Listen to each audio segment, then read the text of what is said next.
as a people, because basically you'll find that an elite emerged in this country from the colonial times, which believes in oppressing and exploiting others and repatriating the wealth of the nation outside the country. A lot of our wealth is now in other countries, not just for Kenya, but most African countries have that problem. And it's upon us who think differently to rise up and to raise the numbers that are necessary to influence the spaces within which we occupy, so that this country can work for us, so that Project Kenya can work for us. Kenya must belong to all of us. Kenya must provide for all of us, and we must be there for Kenya. All of us must be there for Kenya. And so I'm very happy with what has happened. The Gen Z revolution is ongoing. There are various battles within that revolution. The finance bill battle is over. The other battles are coming. The old order has regrouped, but that should not frighten us, that should not dampen us, and that should not deny us the right to define what victory is. Those who want to say that the Gen Z have failed are totally mistaken. What is happening is in every war, there's a retreat, there's an advance. And I think as we retreat, we must prepare to push this war to its ultimate position, whereby we the people, and when I say we the people, my understanding of we the people is that the people are those who have voters' cards, who can vote, who can change the constitution, who can delegate power, those people with votes.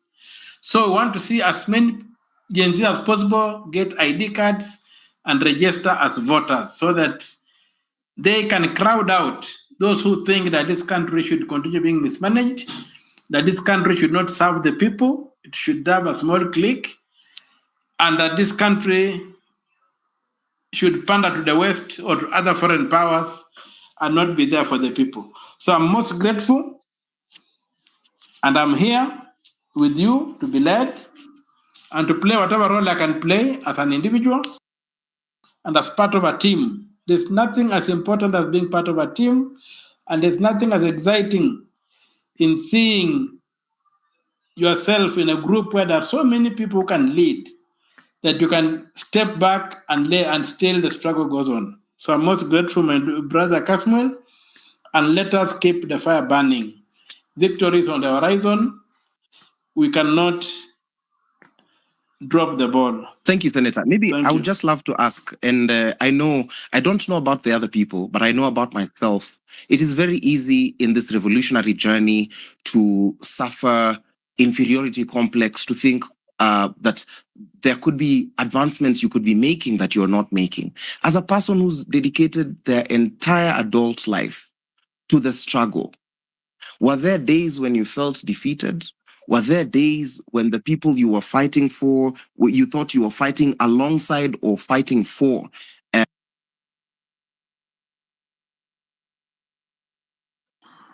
Hello? Sorry. I've lost you. Sorry, can you hear me now? Yes.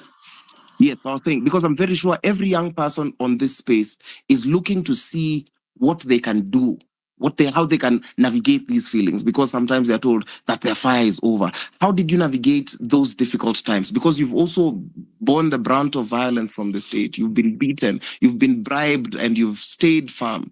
How can you tell, how did you navigate that as a person so that we can borrow some of the lessons? First of all, the first thing is don't let anger get into the way. Don't let anger get into the way. Don't get angry. Try to fully understand who the enemy is. Don't waste your time insulting the police. Don't waste your time doing whatever, but focus on the victory, and don't lose the power to define success. Don't let others define success for you. For example, when I looked at the other day when there was the Nane Nane, Some people thought it was a failure. It was not. It was a complete success because the entire security forces were out. The city was in a lockdown, and that was a big success, even without anybody turning up on the street in the numbers.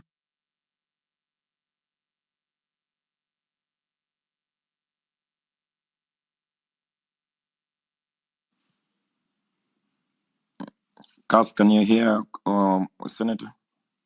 I cannot hear the senator. I've lost him. Okay. I think we have lost him. So, Modera?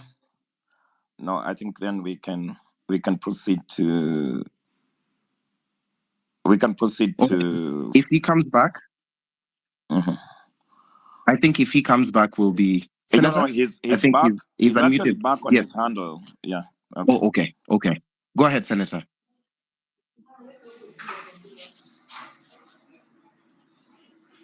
Is define your targets. Don't allow anger to cloud your mind, and know that when you get out, you are going.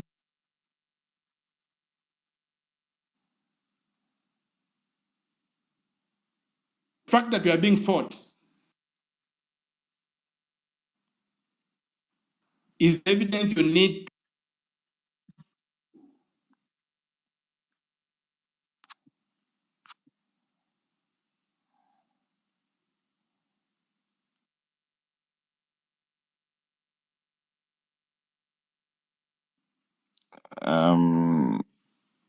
Is it just me? I seem not to hear the senator either.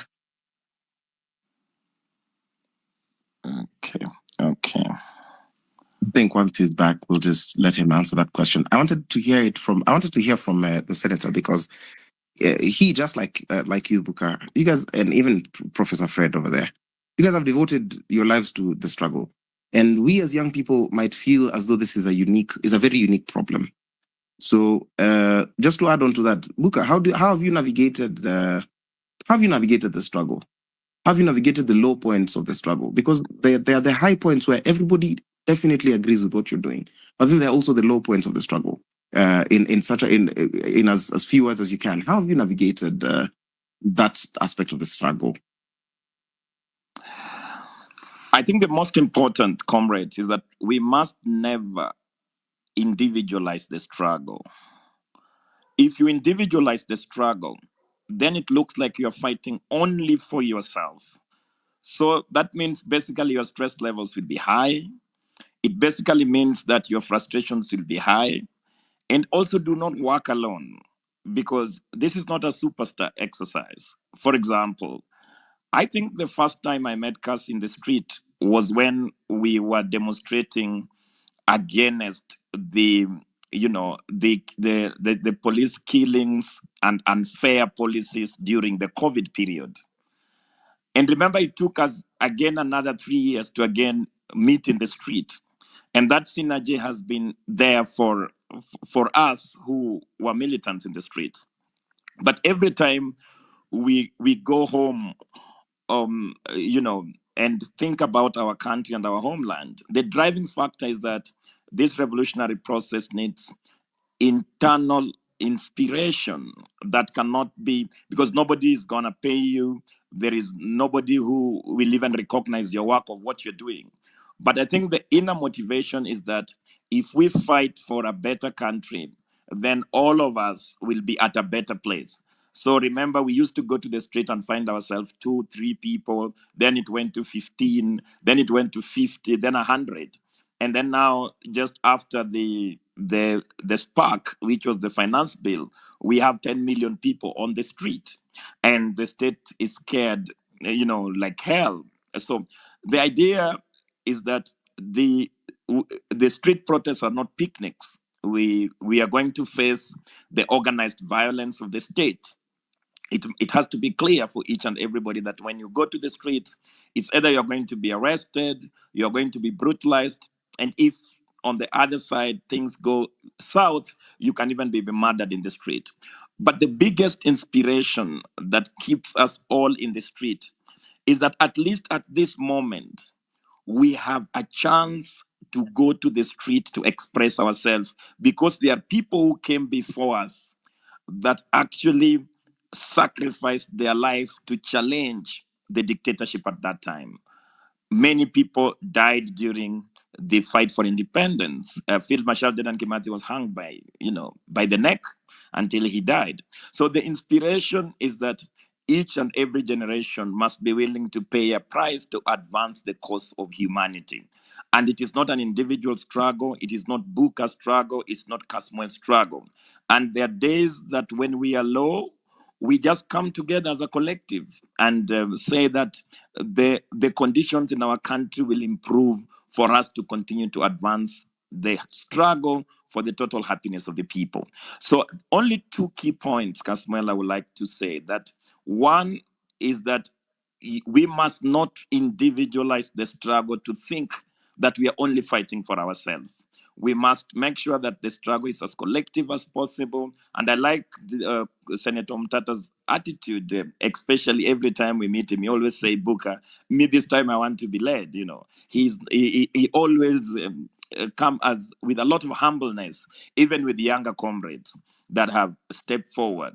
Like, for example, we have been in the street, but it is true that young people have come out in the streets that can also lead this movement. So we must allow the young people to again be on the front line to continue to advance our struggles. And then finally is that if we do not fight, nobody else will fight for us. And this government is not willing to relent on anything unless we force them to do. So anything that we have won in the process of challenging the government has been a product of the struggle. Even now, sometimes people say things like, President William Samoei Ruto has actually listened to the people. The truth is that he has not listened to anyone. The problem he has is that he wants to self-preserve. He wants to stay longer in power. So his hegemony is challenged. Now he tries to do some piecemeal reforms. But I just want to wish all the comrades that are willing to sacrifice it all in the streets, let's stand up for our rights. Let's make sure that this billionaire class do not threaten us. We do not need money to fight. We just need people that believes that Kenya can be a better country. Kasmuel. Senator Omtatah is back. So I think, Comrade Omtatah, you can take the mic and advance your debate. Yeah, Ndogo Book, I think you are right that if you individualize the struggle, it becomes too big for us. But most important, when we are a team, we'll support each other and we'll be able to push each other. Those who remember the days we used to demonstrate because the police used to break us up and arrest us individually, we invented the chain and we were able to hold on to that chain, and always they were arresting 30, 40 people and they could not separate us. So if we are held together, we become each other's support base. And as they say, when spider webs unite, they can tie up a lion. So that networking, that unity of purpose, that support of each other, that question, where's my brother, where's my sister, is very important in this struggle. And we give each other what we can. If you have a bottle of water, you share. If you have got a loaf of bread, you share. Figuratively. Then you find that the enemy does not overcome you because the enemy is a system. So you need to create a counter system and you succeed. But most important, look at David. When he was taken there, he took down Goliath. First of all, he was a man of strong conviction. Number two, he had skills. And number three, he had integrity.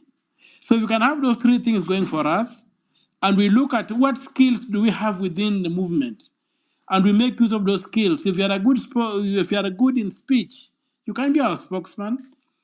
If you are good in data analysis, you can help us audit the public debt. If you are good in political science and things like those, you can use those skills and help us understand issues that are going on. If you are a medicine man, you can help us understand how do we understand the problem within that area, so that always we ask the three questions of what went wrong, what needs to be done to fix it, and how long can we take to fix it. So if we rely on the skill base that we have among ourselves, If you can sing, you lead us during demos, you can do whatever. All those skills are important. And me, for that reason, if we can pool our resources together, if you have got some little money, you can buy water for the demonstrators. That way we become impossible to defeat. But most important, we must define victory. They should not define victory for us. Whatever the situation we find ourselves in, we must define victory. Because when you allow them to control the narrative, then they can distort it and they can defeat you easily. They should never control the narrative for you. And never forget the power of saying no. Let us say no to mediocrity, to nonsense. Let us say no to attempts to compromise us. Let us say no to attempts to scare us. And we build networks. Let us get to incorporate the police and all these security forces so that they can become part of us. Let us not insult them. Let us be friendly to them. And you'll find that once we make allies with these people, they become a very, very strong support base. They are just in uniform, but they are going through the same problems they're going through. So we incorporate all these people in our struggles. So basically, that's how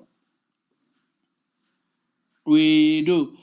So there's ongoing street action by CUPET, teachers, and university students. Let us see how we can support them with whatever we have. Even if it is speaking out just for them to say that they are doing the right thing and just encouraging them. Let us encourage them because they are fighting for that space whereby they can be able to deliver and serve the country. When teachers are not happy, nobody is taught, we get a country of people who are not informed. So let us look at these key areas of the society. Students. So let us get out of our way and really do what we are supposed to do and ensure that all people who are agitating in whatever space are agitating for a better Kenya are able to support each other and to overcome this billionaire class, which is basically the class of thieves that steals from us and repatriates the wealth of this nation and leaves this nation looking poorer than it is supposed to be. Kenya is a very rich country. Kenya can be turned around within within a generation, one generation, and we must work towards that. We must ask ourselves, what do we need to do to move our GDP from 2,000, our per capita income from 2,000 per person to about 30,000 per person within a period of 5 to 10 years? These are the questions we should have. So we should not relent because we don't have any other way out. We don't have another country to go to. This is our country and we can clean it out. We were not created to be governed by crooks and incompetent people. So that's how I hand over the mic back to Kasmuel. Thank you very much, Comrade Omtatah and Comrade Buka. So if you're a young person just like me who's wondering, Bana, we started this thing, it was 18th, we had a wave, Bana, we had millions on the street, then we went on 25th, we even breached parliament and took power back to the people, and then you're slowly just seeing it dilapidating, people are laughing in your faces, they're telling you all sorts of nonsense. I think that's where I draw the power. I draw my power and my confidence from people who've gone before us, people who've seen it all. The first time if I were to tell you maybe a short story, the first time I met Buka was on the streets when we were protesting. I remember we are the ones who are doing the Fungua Nchi campaign, where we were saying we don't want the government to give us handouts. We want them to actually give us a proper plan with this lockdown, where there are people who had been locked down in Mombasa and their families were in Kisumu. They just locked down the country. And when we met Buka, we were I was very radical. I remember at the time I was like, no, we don't work. We were doing it with the Hospitality and Entertainment Workers Alliance. That's the organization we were doing it with. And we were very militant, and I remember saying, I don't want to work with people who are from political parties and whatnot. And as he recalled it, I remember it's taken 3 years, 3 years for him to access street action that was as massive and as impactful. So I think let's draw strength from that. Let's draw patience from that. Let's draw encouragement to see that I hope all of us live long enough to see the change in our lifetimes. And if we work together and synergize, as the senator said, we are going to achieve this change sooner rather than later. And now I would want to toss the mic to Buka Comrade Buka, please take over the conversation. Afford as many Kenyans as you can this microphone, starting with the people we have on this panel, both male and female. Let us hear the ideas of as many people. Be very surgical with the issue of time. And let's have a productive space. I think that these spaces are not for us to speak on ourselves, but just to use ourselves as vessels. I was hoping that at 8:45 we would yield the mic to the public, and I'm very happy we are 2 minutes into time. So let's take over. And then if there are any questions towards the senator, he'll wrap up and whatnot. But for now, Comrade Buka, please take it away. Thank you very much, Comrade Kasmuel. We just stick to about 2 minutes so that people could speak. So I will give Professor Fred Ogola time to speak. And then after you speak, we will be dropping the people who have speaks because we have almost 1,000 people waiting on the list. Fred. Yeah. Thank you very much, Comrade Kasmuel, Buka, Comrade Okiya Omtatah. It's an honor to have you here. You have been one of the persons we have looked to when we were very young, thinking whether we can ever have the courage to walk next to a policeman. And I'm sure now you know we don't care walking next to them. We don't even care hearing a gunshot. I'm sure that is the courage we have gotten from you. So they say you are our, if you call them the giants on whom we hang on their shoulders. And I'm happy the humility I can hear around here, because without humility, you can never form a coalition. So my submissions are going to be as follows. One, we are being told the liberation we are fighting for is a smaller one than the ones they have fought for before. I want to tell them no.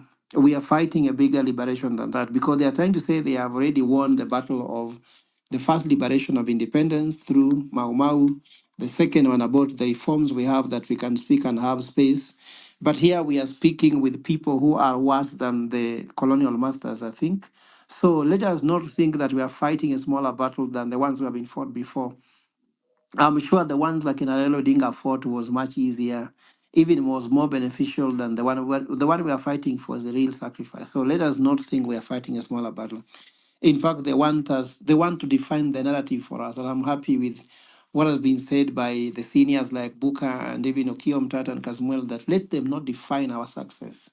Our success is gonna be bigger because that our battle is much bigger. Let us be aware of all that. I just want to submit why we cannot be able to have dialogue, which was discussed before slightly by Comrade Booker. We cannot have dialogue with someone who tells us enough is enough. The word enough is enough from the president's mouth annoyed me more than any other things he has ever said. How can your employee tell you enough is enough? Imagine if you are a CEO of a company and you have given somebody a department to run, then they shout at you that enough is enough. I'm sure that person will go home that day. So enough is the main reason why Ruto must go. For me, in all the 13 reasons we have, the reason of reason is that Ruto tells us that enough is enough, which means he needs to shut down everything so that he can do anything he wants the way he wants. He does not want to be questioned. He does not want, he's saying that for now, even the constitution is suspended. Enough is enough. It is him defining that enough is enough. And I'm very bitter about that word. In fact, if there's anything that should annoy me most, is that enough is enough. For us, we have suffered. We have been taken to a cell. We've been beaten up. I saw Kasmuel spending like 4 hours literally in a day trying to get us out. When I watched his interview later, he said he has information we might not be released even by 8 p.m. Can you imagine, Kasmuel, what could the young people be doing if we had a country which is working? We could be in a laboratory trying to come up with the next software breakthrough, a breakthrough in healthcare, breakthrough in education. But we are on the street being tear gas, well-educated people, highly qualified people, more than all the buggers he has in his government. So that word enough is so annoying. And the other reason why we should never ever have a conversation with the president is that what we are asking for is not magic. We have not asked the president to perform a miracle. We have asked him to do things which are very easy and straightforward because of the following. And I repeat this word, is that Kenya was never meant to be run as a guesswork.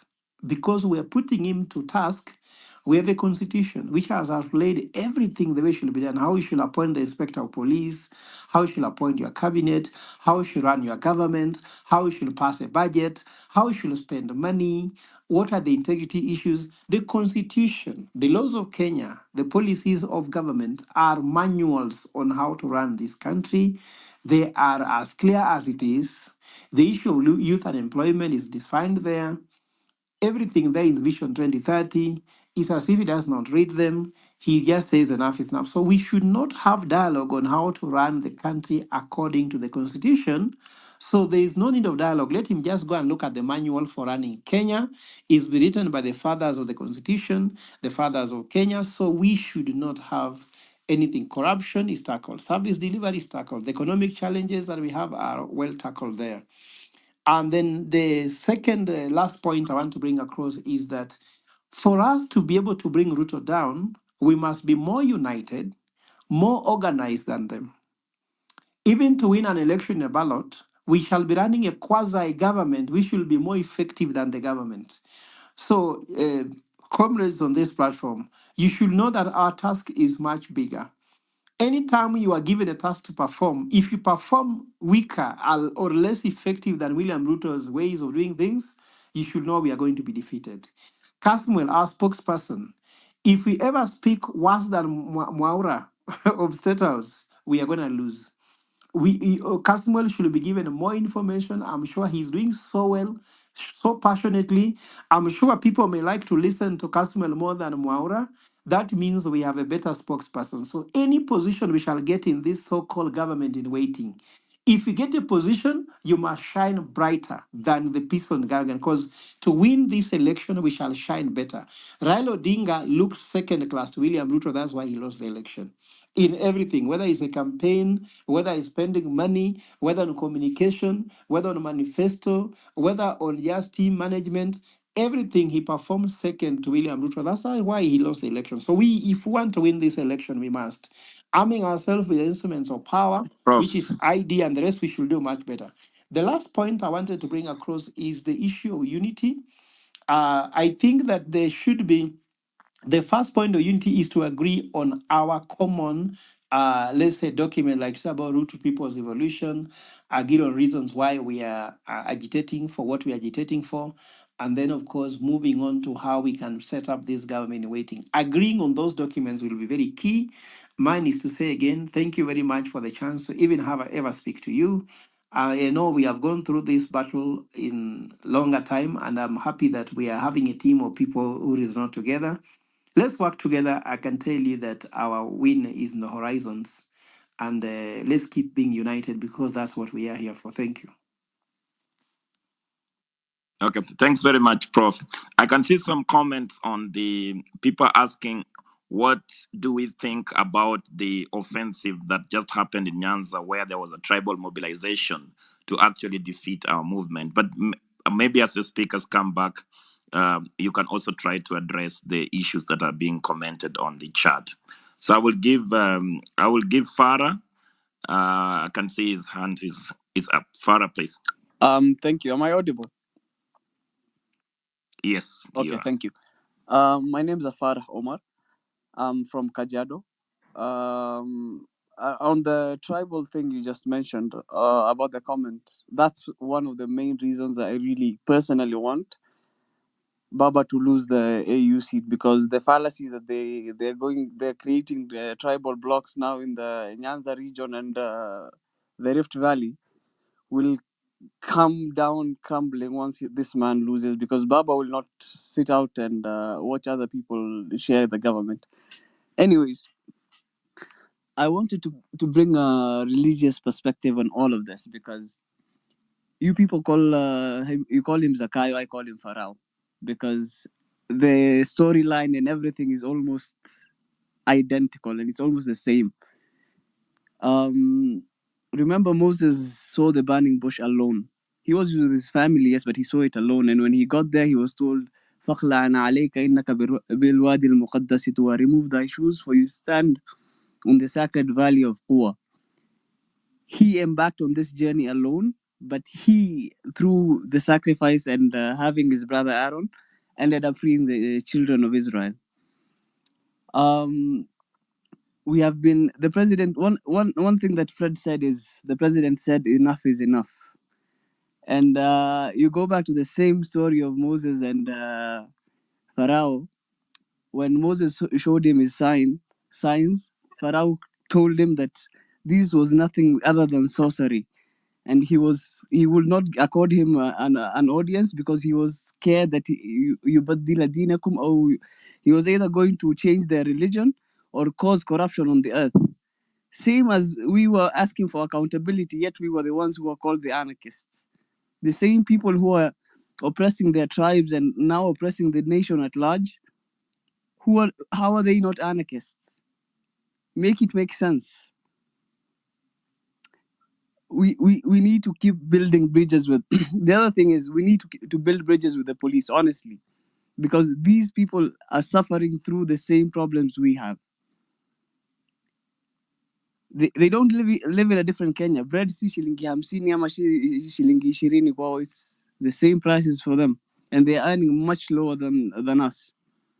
Ukiangalia, that's why you have so much rampant corruption amongst the police. And we just need to treat them as humans.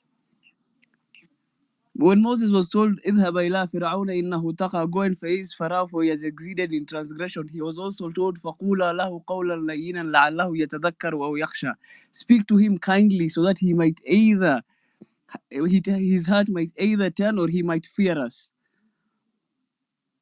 If Pharaoh was to be spoken to in kind words, how about the police? These people they're literally suffering, and it's evident to everybody. We all know a police officer. We all have friends who are cops. We don't need to antagonize them, honestly. Same as Morara has embarked on the journey of accountability and following up on developmental projects. Farah. Yes. 1 minute. No, thank you. You have people like Mkenya Daima and Shakira who have also embarked on a journey to have youth. They have a petition in Parliament where they want youth and people with disability on the IEBC panel as well. We need people taking up spaces. This is not a one-man show. It's impossible. And regardless of whether we change this government or not, it doesn't have to be made up of youth. It has to be made up of people of integrity. That's the most important thing. Because otherwise, we're just changing oppressors for oppressors in waiting. Buka, thank you. And those are my few remarks. Thank you very much. And also for bringing the aspect of religion. Definitely, we are progressive religious leaders that have helped us a lot to advance, the social explosion that was on the street. And we do not have any contradictions in regard to, working with the religious community, except for the corrupt church leaders that have been anchoring, Ruto's government. Harriet, Buka. please. Thank you so much, Buka, for giving me this opportunity. Let me start by that religious part. As you can see, I'm a religious minority. Yeah, that my headscarf is my signature look. So, a certified human rights consultant by the United States Institute of Diplomacy and Human Rights. Mine is just to talk about the state of the nation on healthcare industry. Like a team, especially men in here, I'm championing for the rights of women and children in our maternal healthcare system. Men have been left like widowers, childless. Women have been left childless. Some have been declared barren after they were actually capable of giving birth because of something called OBV. OBV is obstetric violence. It's the violence that happens in hospital in form of mistreatment, verbal, physical, and informed consent on unwanted medical practices. So I started a petition on the same, and Senator here knows about it. In fact, by the end of the week, we are in touch. He's going to have the report, and he's going to have the motion that is currently in the Kenyan Parliament tabled in 2023 November, guys. And imagine, discussions have never been done on that petition, but some other motions are coming in, like recently they're on the list, and that one has never been discussed. Finance bill came in 2023, it has never been discussed. So my issue is with the urban centers might have relatively better facilities. Rural populations are often left with a substandard care, if any at all. So maternal health in particular is a sector in the dire need of attention, as many women in rural areas, both in urban, because even the highest population, the highest percentage of victim survivors, we found them in Nairobi. We conducted this survey across Kenya, across 27 counties. So my urge is the current state of our healthcare demands urgent reforms. It's a matter of urgency. Lives are being lost, and marriage institutions are being broken because of such a kind of human right of violation. So there is increased investment. There should be increased investment to ensure that every Kenyan, regardless of their location or economic status, can access quality and affordable healthcare. In fact, I'm among the people who are calling back for the Linda Mama. I was even looked. Forbes Africa searched me while I was in the front line, while we were together with you guys, and they quoted me, calling out for that Linda Mama, which was being done away. So thank you so much. Senator will update you guys on whatever we'll discuss, and the petition is on my page. Kindly help me sign it so that we can have the signatures to table this motion, since it's a matter of urgency. And thank you so much for the mic, and thank you so much. Yeah, Harriet, thanks. And also at the National Coordination Committee for People's Assembly, we are taking initiatives to actually advance the causes that protect the People's Camp. And kindly count me in. Petition, count me yes, in. So your petition is one of the initiatives. And importantly, 2 points. Harriet, kindly mute your mic. So 2 important points. The education and healthcare must not be, placed for profit, but must be for a national construction. This is important because it is also part of our program as the coalition members, that we don't want education for profit. We do not want healthcare for profit, but we want quality, public-funded healthcare and education for all. And it's important because it is part of our key areas that we are driving. I could see some hands are up, so I will give Samuel, and then I go to Batros.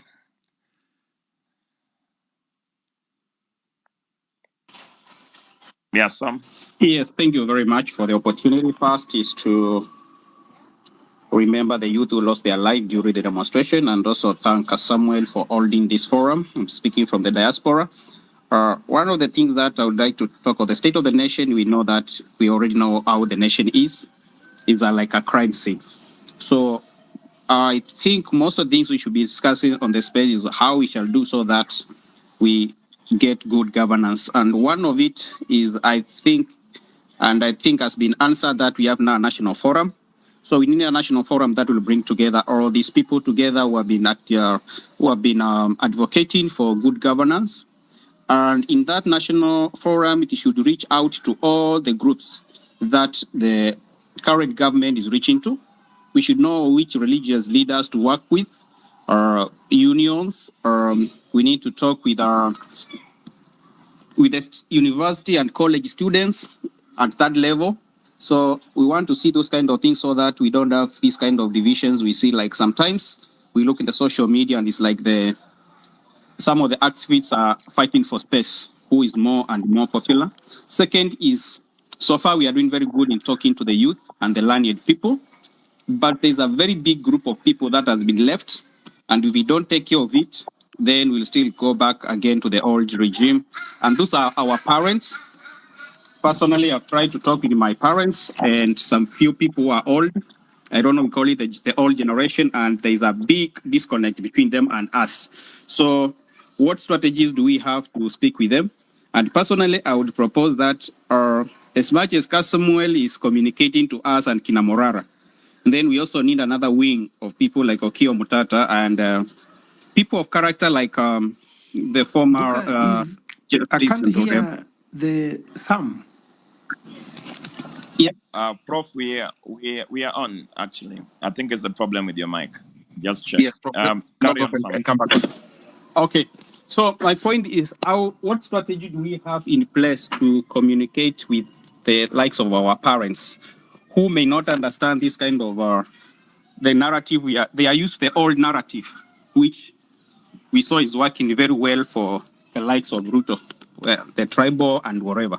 So my proposal, because at this stage we should be giving solutions, not more discussions, is that we need also the likes of Kina Samuel, Morara. Let's look for these guys like, as we move around, let's talk with people like Chief Justice. Let's see you being accompanied by people like Chief Justice, the former Chief Justice.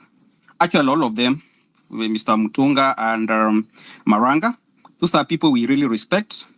We also respect people like Mother Karua. So Kenyans already know people they trust and respect. Let's forget about what is the social media, so that now those people can appeal to pathos. That is can be able to talk with the old people, the language they understand, and that will be very important. Thirdly is the issue of Punguza Muzigo, which I've been seeing is being advocated by Eric, which is very good, but it's at the wrong time. Our main problem right now is good governance. It is corruption. So even if we have 2-3 counties, and you bring back the same people like Mombasa, you bring again Joho.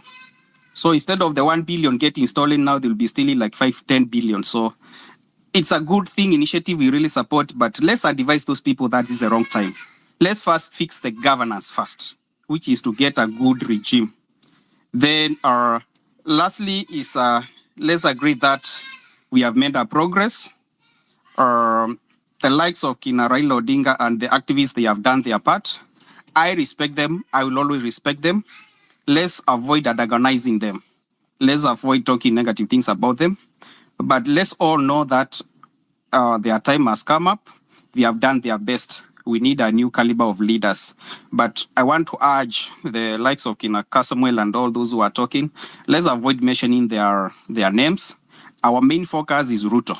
Everybody in the whole country knows that the face of corruption, the face of bad governance, the face of everything evil happening right now in Kenya is Ruto. So that cannot be debated. And if you see somebody debating about whether Ruto is good or bad, then probably doesn't live in Kenya. So let's stick to that narrative so that we may be able now to...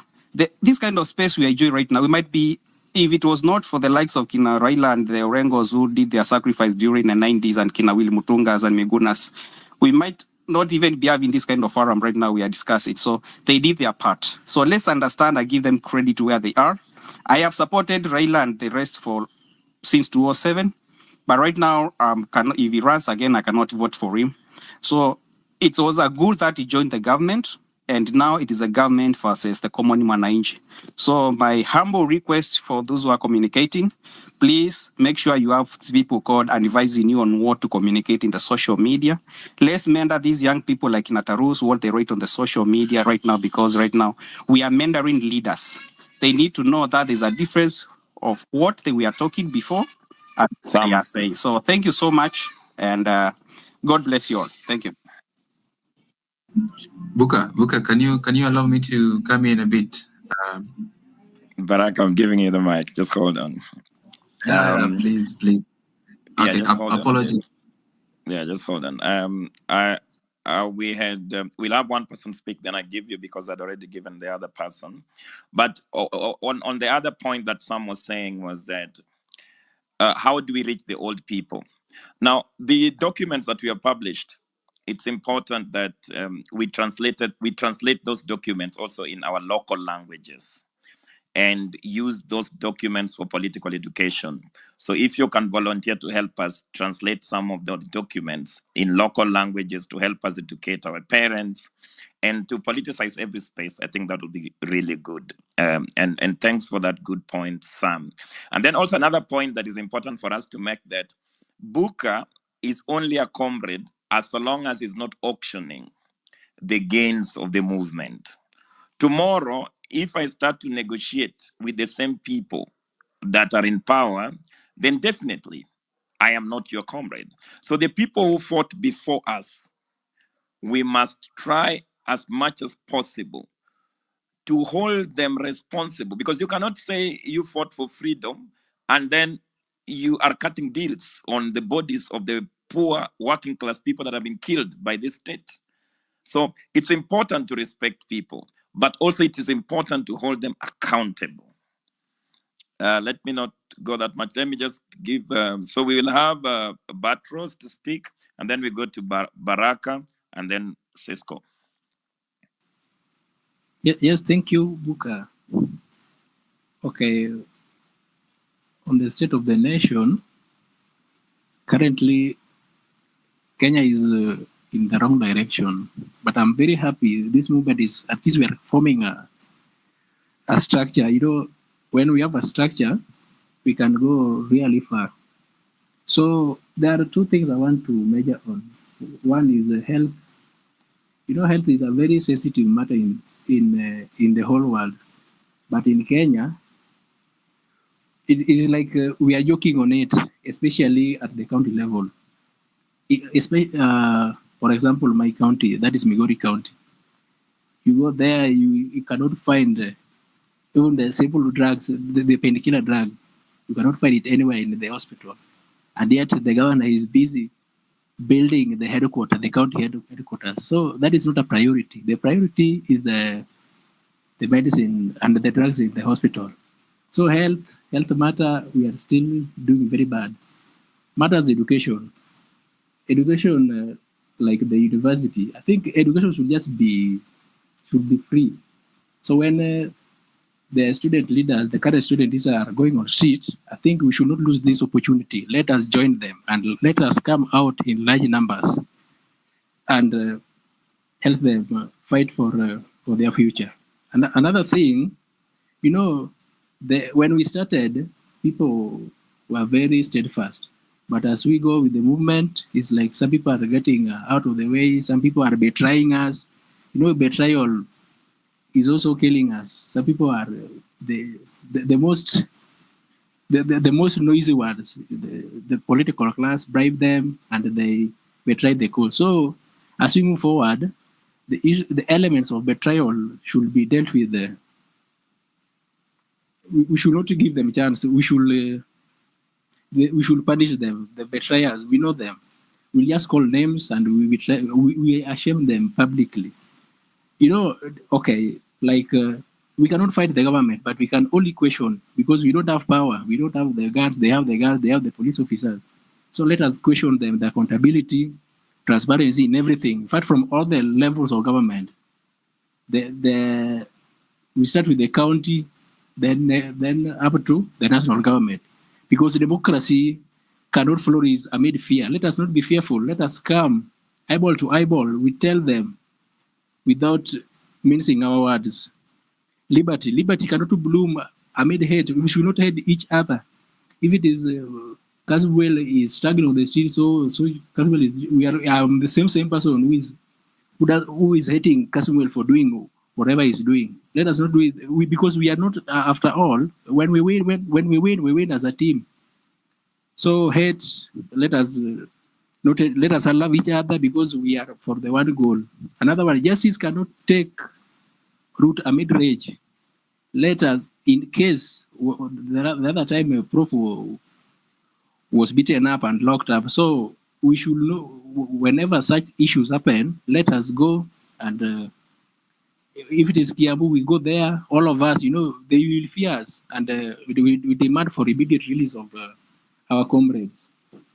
Having said that, the movement is going well. At least we have a structure. So let us just trickle it down to county levels. And most importantly, we should have a well-structured civic education, because a lot of people are very ignorant, especially, in fact, 71% of the Kenyan population are politically illiterate.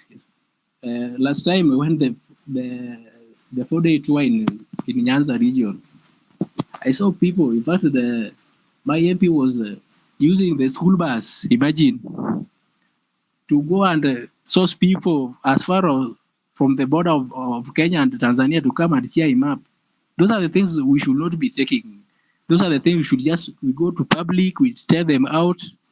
This is what in fact, using a school bus to ferry people for a political expedition.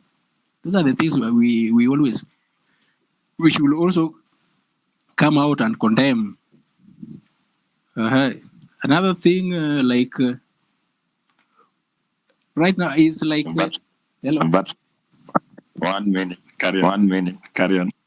Yeah, you know, it seems like we have given the president an air of breath, because he can move around. Like now, I don't know. He's going to China, so there's something we need to do. Even if you are structuring, let us act very fast. Thank you. Thank you very much. Thank you very much. Let's give Baraka the mic. All right. I was in a meeting with on NCCPA business. I think I'd rather call NCCPA just the Committee for the People's Assembly. We can just simplify it that way for the sake of remembrance. Committee for the People's Assembly is quite simpler. And the national coordination, I think we are aware that we are going to be coordinating. We're just not with the provisional committee at the moment. So I'll start by talking about the state of the nation. I have been to 3 different counties in the past 1 week, and also in over 10 counties in the past 2 weeks. And this weekend, starting from Thursday, we had a meeting with Buka on Thursday and team. And I was in Uasin Gishu, where I met a few of the people who are involved in the protest on June 25th there. And some of them were harassed, the phones confiscated, and you know, it was interesting having to listen to the comrades in that area, because as the CPA, that is the Committee for the People's Assembly, we are going to where the people are, and we will be going to where the people are across the country. Unfortunately, Buka, you didn't connect me with the Justice Center or the chapter, the People's Assembly chapter in Eldoret. I would have loved to meet them, but I was able to meet a few university students while I was there. I was also able to visit Kiamba Church, that is the Assembly of the Kenya Assembly of God Church, where I stood at the ground where the people were burnt. The church is undergoing construction as we speak. And when I was there, as soon as I came in and we started talking with the pastor, he asked for us to come in to support in building the church. So he didn't even care if I'm a church member or a Christian. He just wanted us to sort of chip in, which is, I think, is something systematic that somebody who is going to be joining the NCCPA soon, that is John Seremani, is working on the Occupy Churches movement, which I will be participating in, and also in tandem, also revisiting some of these massacres that have historically happened.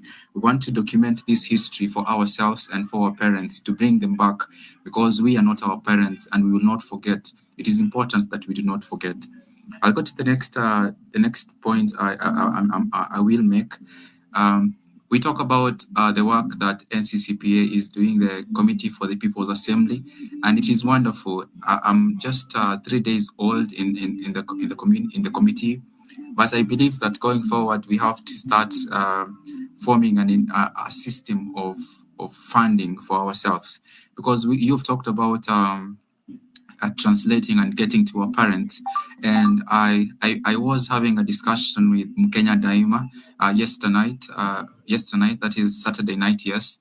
While I was in Uasin Gishu, we had a conversation, and he has a team of over 40 translators, and some of them are TikTokers and some of them are freelancers. And he does go into his pocket sometimes to facilitate some of them. And myself, I'm also having to go into my pockets to facilitate some of these activities. Same thing with the members of the Committee for the People's Assembly. From my analysis, we saw Joshua Okayo has joined the campaign team with Morara. A lot of people are going to be joining that campaign team, and we want to support them to continue with that campaign team, campaigning against the projects that Ruto has launched, quote unquote, and relaunched, quote unquote. So a lot of us in the Committee for the People's Assembly are going to be helping and pushing that narrative, and we want to come together and make sure that we have a communications and PR team which is going to enable that. And that means having people on hand, because this is a revolution we are talking about. We are re-strategizing. We want to have a corruption website, and we want it to be running and people to be making reports. And we want to create a system that is going to be foolproof for ourselves for the time when we get into government. Well, we also had a conversation while I was in Uasin Gishu. The members there will want us to have an event at that area. And I did a bit of a site visit into areas in which you can go to. And I think when Morara was coming out and wanting to start his activities, we had talked to some of the guys in the diaspora to chip in, but there was conflict of interest in some of them, because some of them have had dalliance with the establishment in the past. And I think this is something unfortunate with most of our seniors, our parents and older politicians, that they have already had dalliance with the government, and it's difficult for them to come clearly and support us because of maybe the dirt that they have collected in their careers. So it is important that we come together as the Committee for the People's Assembly within this week. We start strategizing on how we're going to get this movement to Marakwet, because I met people from Marakwet, to strategize to get this movement to Bungoma. While I was going to Eldoret, I was in a matatu which had a few people from Bungoma, some of them university students, and some of them expressed interest to join our cause, but they are based in Bungoma. I met with some of the student leaders from JKUAT last week, and some of them are interested in vying. Some of them are interested in having a stake in the advancement of the cause, in ensuring that the government is checked. But we need to have structures to be able to protect these people when they go out there and they take photos of stalled projects, of mismanagement of funds. We need to have a way, and I think the good thing about the Committee for the People's Assembly, we look out for each other. Our comrades are missing, and we keep pushing for them to be produced, and we keep pushing for our comrades like today, Liston. He's being harassed. We want to ensure that we will not be coward. And I think that's the important thing about, if you're interested in joining the Committee for the People's Assembly, you have to have the willingness to risk it all, because we are fighting against a crooked government, a government that is willing to murder us. And once you come on, and we have as many fearless young men and women, we can be able to conquer this in this fight. The people in Uasin Gishu are afraid. When I was there, people were telling me that we don't want this government, but they are still afraid. I was at the Kiamba village. I talked to a few people. I also was at Kiamba police station, and as I left, there was a gentleman I met who had been chased away from the police station as I was there. So injustice is everywhere. He was chased, and he wanted to report an OB, but he was chased. He's not from that community, but he is the Luo. So I don't know if he was chased because he's the Luo or something, but when we were having a conversation, I took his number. He told me that he participated in the protest as well. So everywhere that I have been, whether it is in Mombasa, young people have said that we participate and we support the movement. It is incumbent upon us, and with the guidance of Okiya Omtatah and others, other big faces, Kivuta Kibwana, have shown interest to support There are people who are here on this space, NSFW, lobby, seniors who have been in the game for quite some time, all politicians who want to at least make an impact. They want to support in little ways. But as the Community for the People's Assembly, we have to come together and make that future for ourselves. We want to be in control of how things are going to be occasions. I'm finishing up, Buka.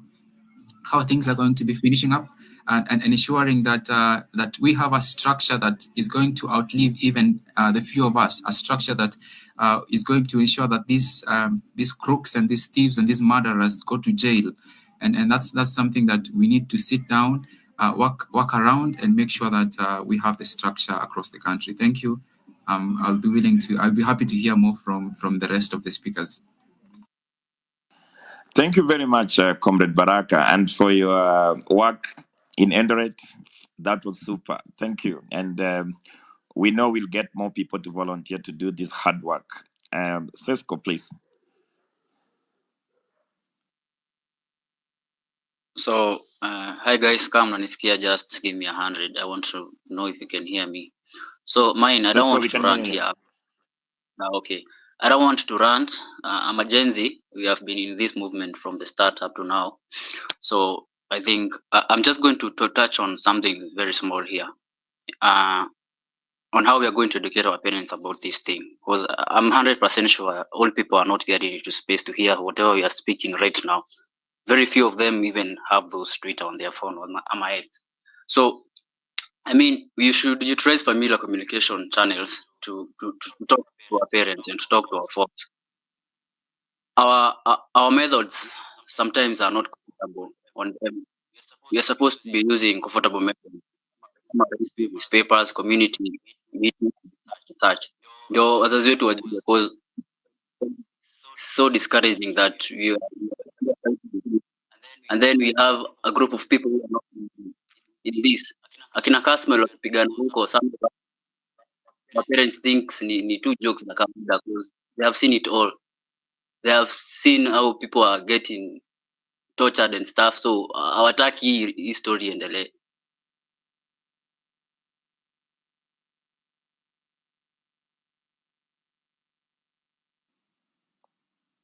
I think we've lost Cisco. Can Modera, can you hear Cisco? Yes, nakusikia Buka. So mine was just to tell Kasmuel to just continue doing what you're doing. Tuko nyuma yenu, we are not ending this. We can't live the same way. Sahi tuko university, tuko na mashida huku. The funding model that they're giving us is something hadi sielewi. I wonder. The same people, billionaires akina Joho, who has such money na anataka kazi kwa government. You just want to be rich and richer here. Well, watu wanaumia huku, it's so discouraging. I mean, I don't want to rant actually, but it's so discouraging that our parents, some of us are not hearing this.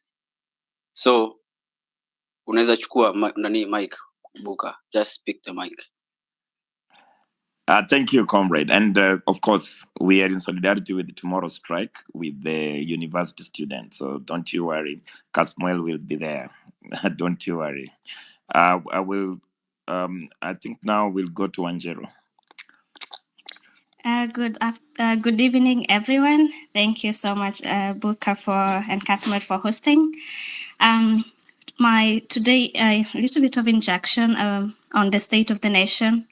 I would like to echo what John Ceremony is doing about the church, Occupy the Church thing. I think it was during our first Maandamano days, it was so effective when we would go to the church and we would let the citizen know, and more specific, we would let the people in the villages know that what is happening on the nation, the killing, the police brutality, because I just came to realize, like today, this president, sometimes he's like a wanker. He went to the church and he was like, I'm donating a tithe of 1,000 bags of maize. Like, for good heavens, there are people who are suffering and don't have a meal for day to day, and you're going to donate 1,000 bags of maize as tithe, in quotes, to a church, and then they'll be clapping at you, and then he'll be like, after I'm done with with the election thing. After I'm done serving the government, I want to be an evangelist. I'm like, good heavens. How can you start believing such a human being? When did we stop occupying the churches? We should start this movement and tell the people in the churches that this person is such a liar. He lacks integrity. He's the most corrupt human being ever found on the earth. He is a murderer. He lists up all. I don't actually know where the lane started beating us, that we elected 2 ICC suspects on consecutive, like from Uhuru and Ruto. There is such a disease to this nation, and now we are going to stand. We are going to fight for our rights. We have the Constitution to guide us. And thank you for the movement for the People's Assembly. I think we should start. We should not give up.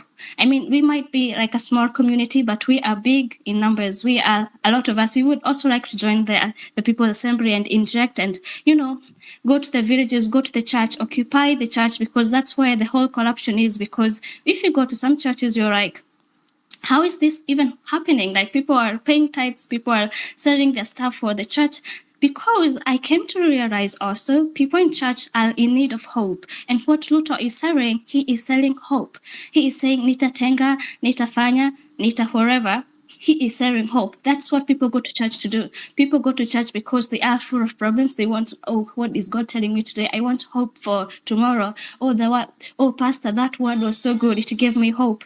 We are selling hope. And now Ruto has mastered that art of selling hope. I think as people who really love this nation, as good citizens of this nation, let's also start not selling hope, but counterparting whatever Ruto is doing. Let's also sell not hope. We're going to be selling hope, because 2027, it's us who should be in that parliament making laws. We should sell hope, but hope that it's going to happen, because we are so tired of this fake leadership. We are so tired of the wankers in the parliament. Sorry for Okiya Omtatah, but you're a good person. You're not one of them. But for those who are doing that, please, let us also join and fight for these political seats. Let's join, and maybe, I don't know if you can earn on membership on independent seats, but let's also join on the parliament come 2027 or come whenever. And thank you so much for hosting. I will be listening. Thank you. Yeah, Wanjiru, thank you for your comments. The Coordination Committee for People's Assembly is running a popular initiative that will unveil a political instrument that is nationwide, that will require people to contest for political power. So definitely we welcome you, and please inbox us and we'll invite you for our meetings. Without so much comments, I will bring my leader as well in the coalition, Comrade Cyprian Nyamwamu. Please have your mic.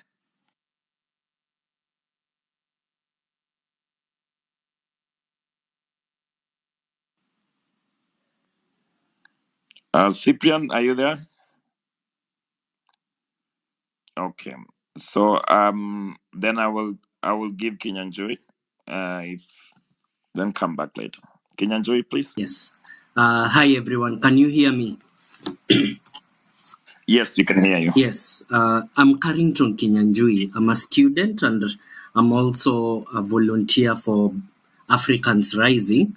You might have heard of us sometime last year looking for Borderless Africa signatures.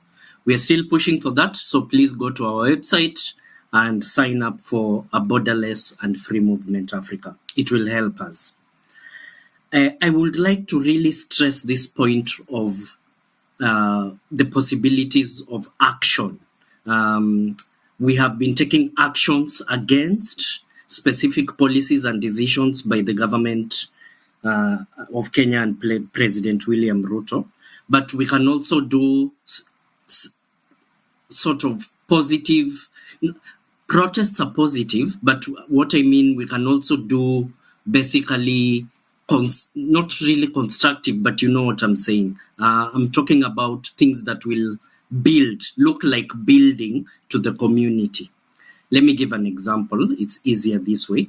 The president, while campaigning in central Kenya, endeared himself to the communities by helping with the construction of churches, helping with small things here and there, everywhere.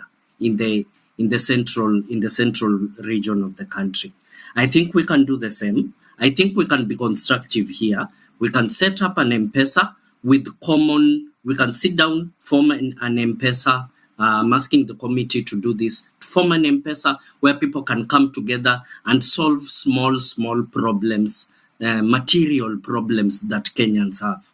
Once this is demonstrated, it shows that we are, the people, the committee, is very, very serious with solving the problems of Kenyans. Remember, it is very easy to win minds. People know that the people in this committee are fundamentally right about the direction where they want to take the country. But now winning hearts, that's where you get to win elections and take power and improve the society. So how can we win hearts? I will really request people to sit down and say, commit maybe in 2 weeks, there's an M-Pesa where people can come together and start doing projects themselves, by ourselves, for the communities. And that way the community is likely to listen to us. And we don't have to have 500 shillings to pull crowds. All you need to do is show that you care.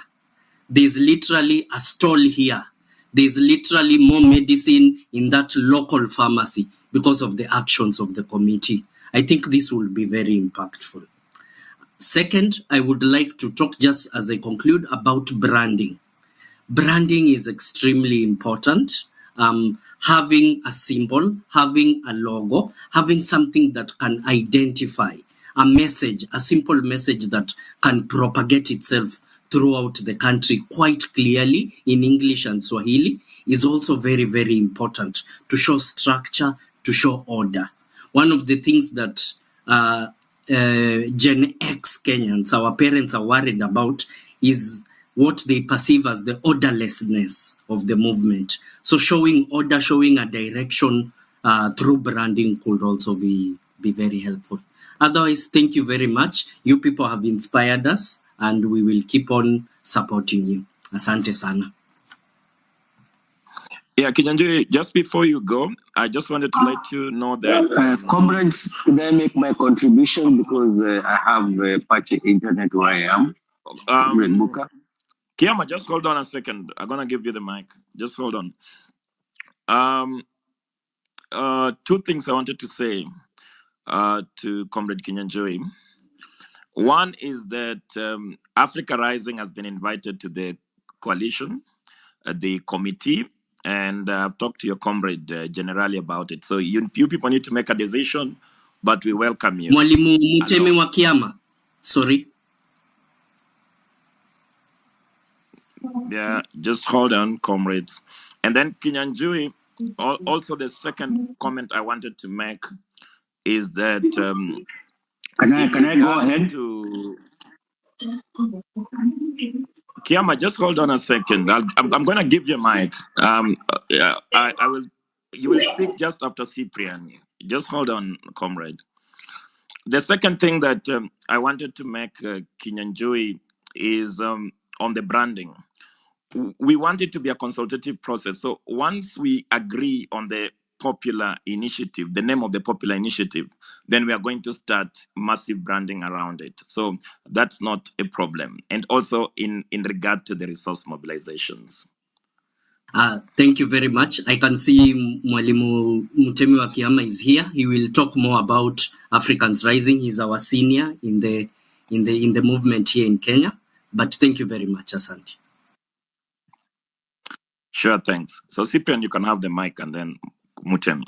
Hi, comrades. I don't know whether I have the mic. Do I have the mic? I go ahead.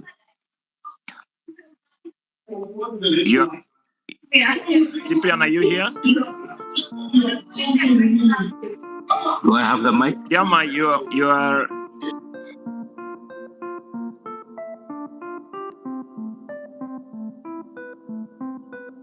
Kas? Yes, sir. Your mic. Okay. Let me hope this works. So greetings. Yes, I can. Yes. Greetings, Okay, everyone. carry on. Greetings, Kasmuel. Thank you so much for hosting this. Greetings, Senator Omtatah.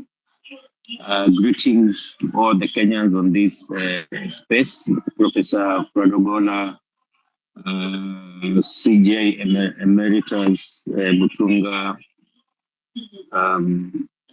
Mugiora Kanyera, and every other Kenyan on this space. Thank you so much for the opportunity. I'm coming to you from Accra, Ghana, where we just had what is called the All Africa Movement Assembly, where people who are in movement spaces from across Africa and the diaspora came together for the AMA 2024. And one of the running themes throughout is how inspired they are by the Kenyan Gen Z movement. And by Gen Z, I mean the actual Gen Z, but also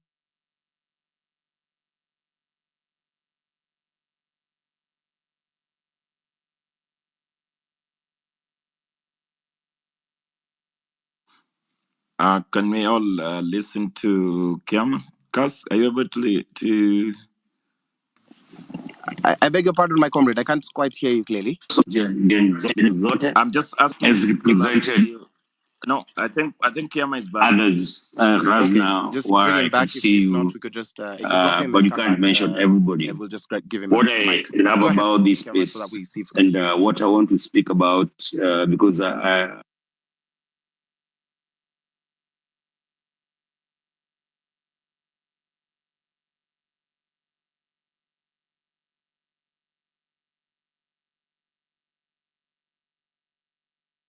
I think Kiama has connection issues. Buka, I can't. I don't seem to hear Mwalimu Kiama. Just run with the mic, Cyprian. I think Kiama has issues with his connection. can you hear me? Somehow the mic was muted. I hope you can hear me now. Yeah, we can hardly hear you, but Comrade Cyprian, I hope you can hear me. Yes, I can hear you now. Yeah. Yes, so greetings again from Accra, where we've had the All African Movement Assembly. We had Africans from all over the continent and the diaspora. And the running theme was how inspired they are by the events of Kenya that has happened in Kenya in the last 3 months, the Gen Z revolution. And by that, I'd like to celebrate the Gen Z, but also other generations who participated. And I want to speak about the need for long-term planning. What the Gen Z was able to achieve is based on the foundation that I and other comrades had built by taking over X and other social media platforms. For 11 years, we kept going on political education online, despite some of our comrades telling us we are wasting our time. Nobody is listening. You cannot change things on social media. But one of my proudest moments is the mobilization that happened in the last 3 months. And the fact that the platform that we built has become the mobilizing space. In fact, a lot of young people have come from TikTok into X, and X has become the main mobilizing space. So I celebrate Kasmuel and others who we will not mention, who are part of the ongoing organizing. And that points to the need for long-term planning. You plan long-term, then you break it down to short-term and mid-term goals, but you keep organizing, knowing that this is what you would call, there's our elders, African elders said, if you want your kids to sit under a shade, you must plant that tree now. The tree might mature 20 years from now, and you may not be around to sit under that shade, but you must plant the tree now. Otherwise, if you wait for 20 years to plant the tree, it will be too late. So Comrades like Willie Mutunga, Cyprian Nyamwamu have come before us. They created the space that we came and joined, and we did our bits. And now the Gen Z and others will take that forward. And you guys, Kasmuel and others, you need to plant your seeds now, which is what you're doing, so that the next generation, we can say by 2032, KANU can go home fully. They said KANU will be around for 100 years. I think KANU will not be around for 100 years. I can see KANU going down in the next few years because of the energy that has been brought on board by the Gen Z. Now, other things I want to say is that we must carefully study the enemy. We must know who the enemy is, and then we must study the enemy. Comrade, we give you 2 more minutes. Popular opinion, our politicians are not disorganized. They are not stupid. They are not idiots. They are very organized. In fact, the fact that we think they are idiots shows how organized they are, because they've been able to create that narrative. And we have swallowed it. Many of us have swallowed it hook, line, and sinker. Comrade Mutunga always advises us that if you cannot organize better than Professor Wall, then there's nothing you're doing in the organizing space. Because Professor Wall, if he goes to any town in Kenya right now, there'll be people who will start washing. If he says he's coming there tomorrow, there are people who will start washing the roads for him tonight. And those people will be in suits, and they are PhDs and master students. And then they will contribute to their vehicles and their houses and their businesses, and they'll contribute to make that event happen when he appears tomorrow. He doesn't have to spend any coin. The movement that you're building must get to that level. We must be there. We must be strategic, as Martin Luther said. Those who are organizing for peace must learn to organize as effectively as those who are organizing for war. So one of the things that we've lacked, I can say, in some of these spaces and the organizing that we've done is what is called a revolutionary discipline. The relentlessness, the taking time to plan before you go to the streets. And that, I see that is happening now, because there was a bit of spontaneity in the Gen Z movement around the finance bill. But now people have retreated back into spaces to plan and think, so that when you say Ruto must go, it cannot just be about sloganeering. You must come up with strategies to make sure that Ruto goes home. And so we must plan. We must plan long term. We must be strategic. We must be disciplined. And we must know that the enemy is also the same, is organized and thinks long term. They make us run around in 5-year circles, but they think 20, 30, 40 years ahead and plan accordingly. And they bring the best thinkers in the country, PhDs from Harvard and Oxford, to think for them. So we must also think and plan accordingly. Now, the movement, the Gen Z movement showed that we have resources among the people.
That's partly true. Some universities could be doing a better job. If you hear those in master's and PhD program being frustrated by supervisors in Kenya before they can graduate, or that they don't have a good quality education. But it also comes with the issue of funding. I think it was, I can't remember which vice chancellor was talking about how their university was almost bankrupt, how they are not paying their professors money.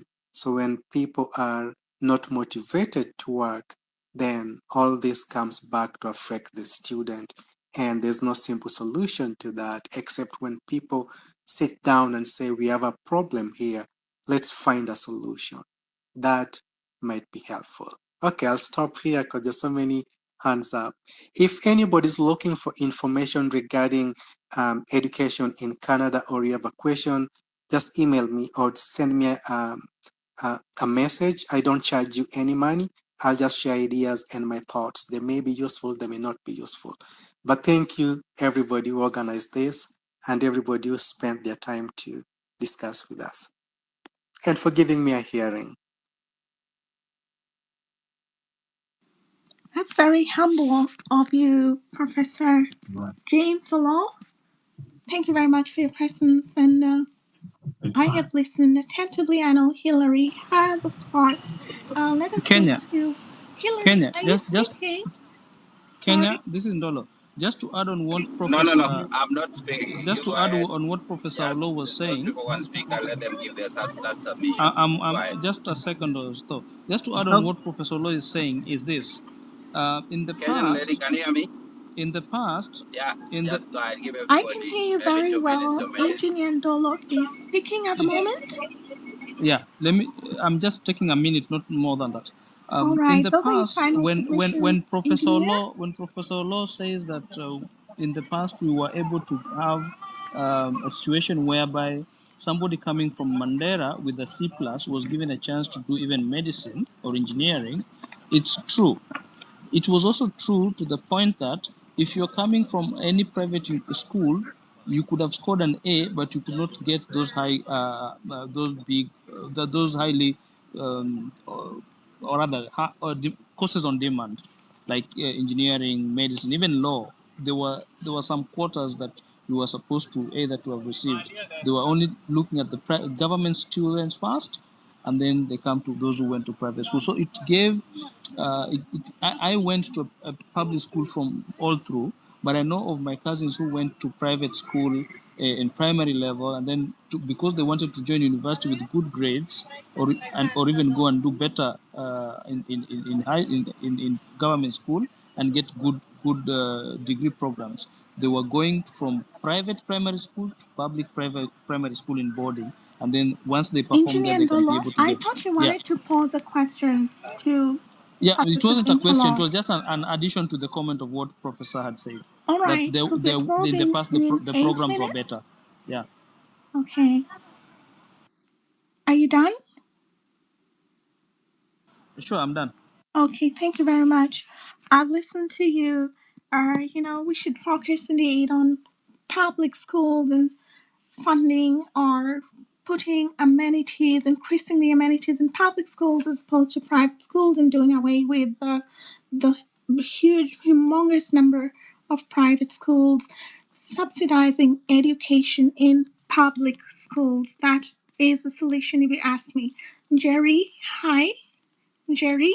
Hello, yes. Please give us your final submissions, and also tell me whether you'd return to Kenya knowing what you know and having tried both systems of education in the United States and in Kenya, and also what would they need to improve once again.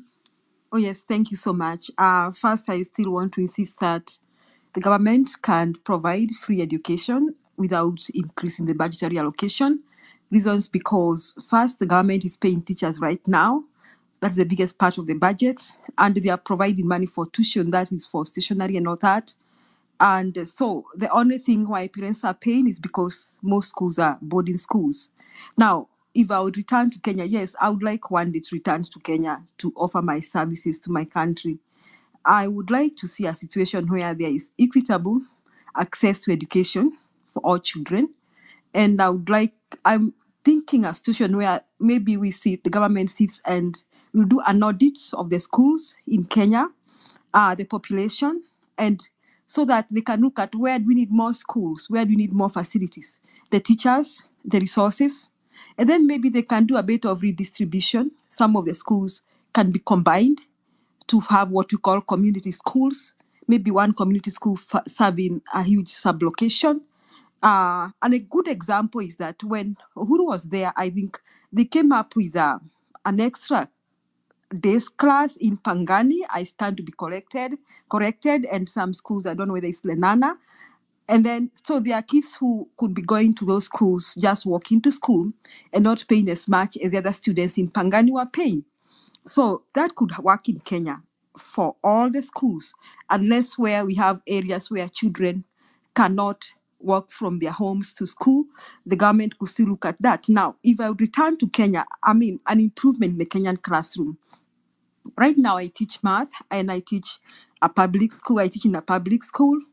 And I have come from a situation where I have seen a lot of lecture method of teaching to where now I have learned to implement what we call learner-centered, means that I provide what we call differentiated instruction, where I look at all my students as individuals and I look at their individual needs, so I am able to pace their learning according to their needs.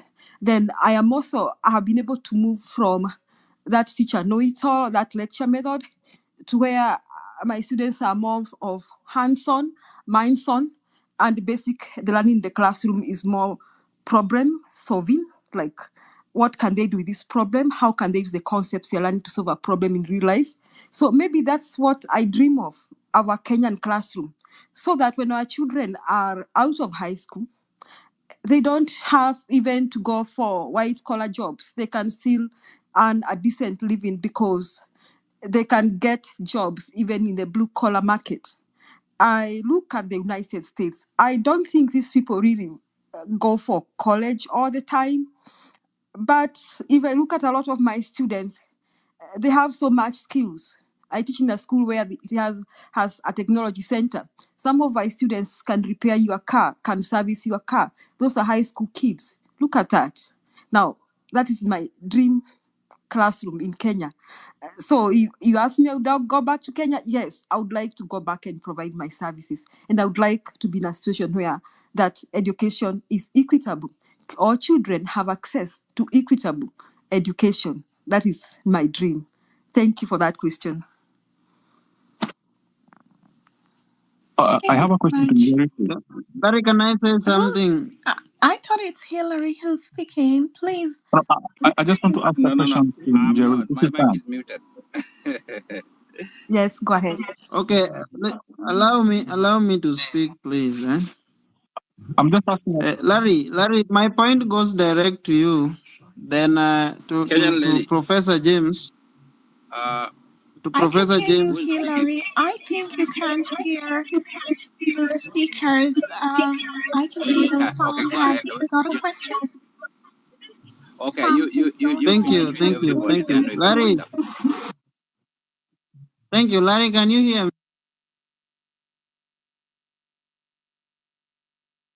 Dr. Maju, tunakusikiza. Hello, Larry, can you hear me?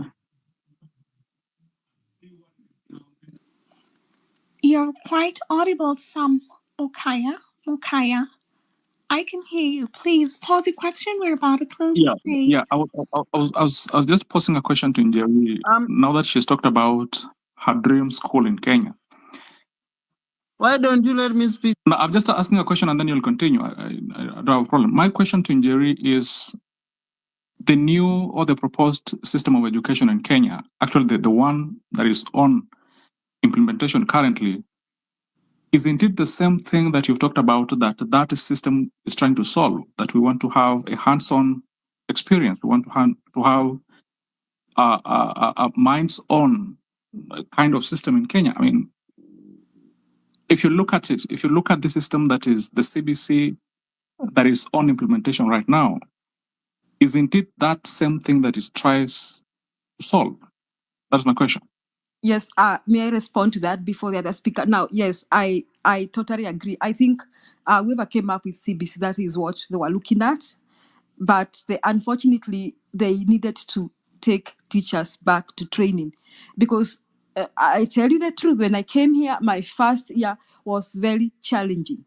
Okay, it was very challenging because I came here with my Kenyan mentality, and these kids, they are not used to, look here, I'm teaching 1/2 plus 1/4, 1/4, they don't know that. They are used to post a problem and ask them, okay, how do we go around this? So our teachers need retraining, and not our teachers. Somebody was wondering why I was talking about the universities. The universities that offer teacher education, seriously, those professors need another retraining. Because I went to the university, I went to Moi University, but at no moment did we sit to interrogate. Now, a practical classroom where I need my students to be engaged. What would I do? Unlike here in the US, that is what they do. And all the time they take us to courses, and again every semester to try and look at how much you could improve our skills. So I think our teachers, before we introduce CBC, we need to go back to what do we want the teachers to teach? How do we want us to do it? What exactly do we want to achieve? Now, I saw that CBC is interpreted like kids printing so much material in the computer. I mean, they have this to print today, they have that to print tomorrow. That is not the correct thing. That is not really what I think they intended. It is not really more about computers or printing stuff. It is just like turning that child around and making sure that that child is able to use the skills they learn in school to solve their problems. Okay, I think that is what was the intention. But do the teachers know what I'm saying? I am not sure the teacher exactly understand the expectation. It is not because they don't want to do their work. It is because this thing was rushed. So the government of Kenya first should think about how to address what teachers know, how to deal with that, to teach CBC. That is what I think. I don't know whether I've responded. Yeah, the response is okay, but my question has always been that we always have professional advice that we should go back to the old system. We have the new system that is trying to address an issue of our students having hands-on experience, and then a task force is set up comprising of very professional guys. If you look at the task force that led into the CBC, into the new system of education, those are widely recognized individuals. And then after we have it here, then we shall talk about how do we implement it, and not how do we go back to the old system. And then we come up with the advantages of the old system, they overrun the new system. I mean, sometimes we need to reconcile our professional advice to the implementers of the systems that we come up with. I think we need to do, as professional bodies, what is our concretized advice to some of these things? Because sometimes we confuse ourselves, and then the implementers don't know exactly what they need to do. Okay, I'm just going to have to respond to you, Samukaya, because we are a bit in a time pressure, okay? Let me just, for my closing remarks, and I know Hillary would really like to close the space. So we have the colonial period, okay? We have the education system between 1900 and 1963, where Kenya's education system was divided along racial lines, with distinct systems for Africans, Europeans, and Asians. And then the curriculum for Africans was primarily focused on basic literacy and vocational training tailored to fit the roles envisioned by the colonial authorities. Okay, so Africans did stuff like the 844 system kind of did, homework, agriculture, in order to feed the West. Whatever was in the interest of the West, children would have to learn that. So home science, not homework. Please forgive me. And then we had the post-independence between 1963 and 1985.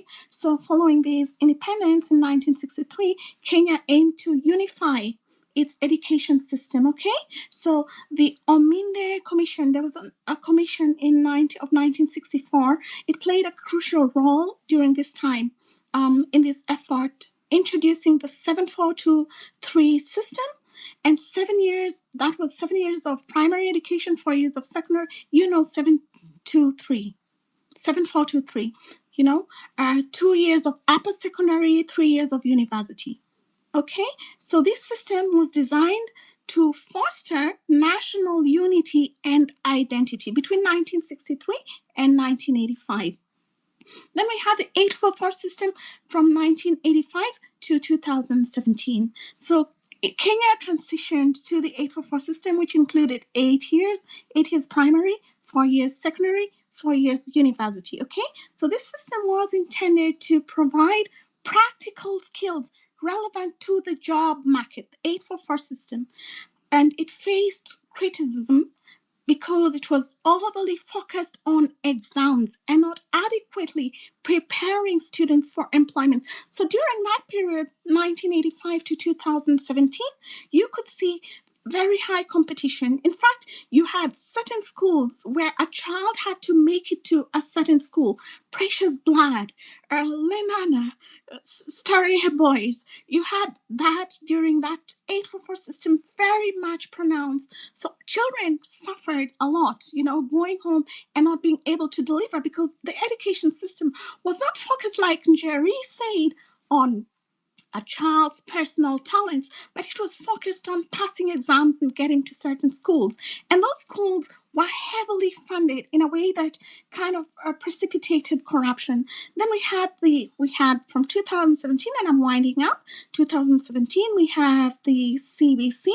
Okay, so it began implementing this curriculum, and this approach is aimed at emphasizing developing student skills and competencies rather than relying on rote memorization. So the 844 system, you could pass examinations if you memorized, but the children were not prepared for for their careers, respective careers.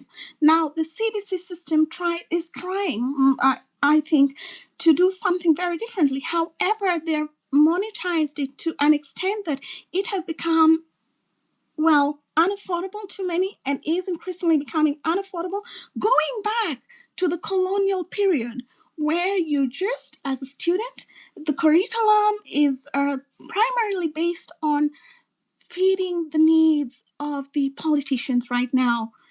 So I think with all these reforms that have gone on in the education system, they would or should have focused a bit more on the 844 system, on improving it, as opposed to implementing new education system where the funding is not available or educators are not questioned on their qualifications. And we are actually building a future of children who, when they will be eligible to vote in our in 18 years from now, the ones who are born now, or 18 years from now, there is going to be a repetition of what we're seeing currently in government, a failed system. Thank you very much, and I appreciate all your submissions.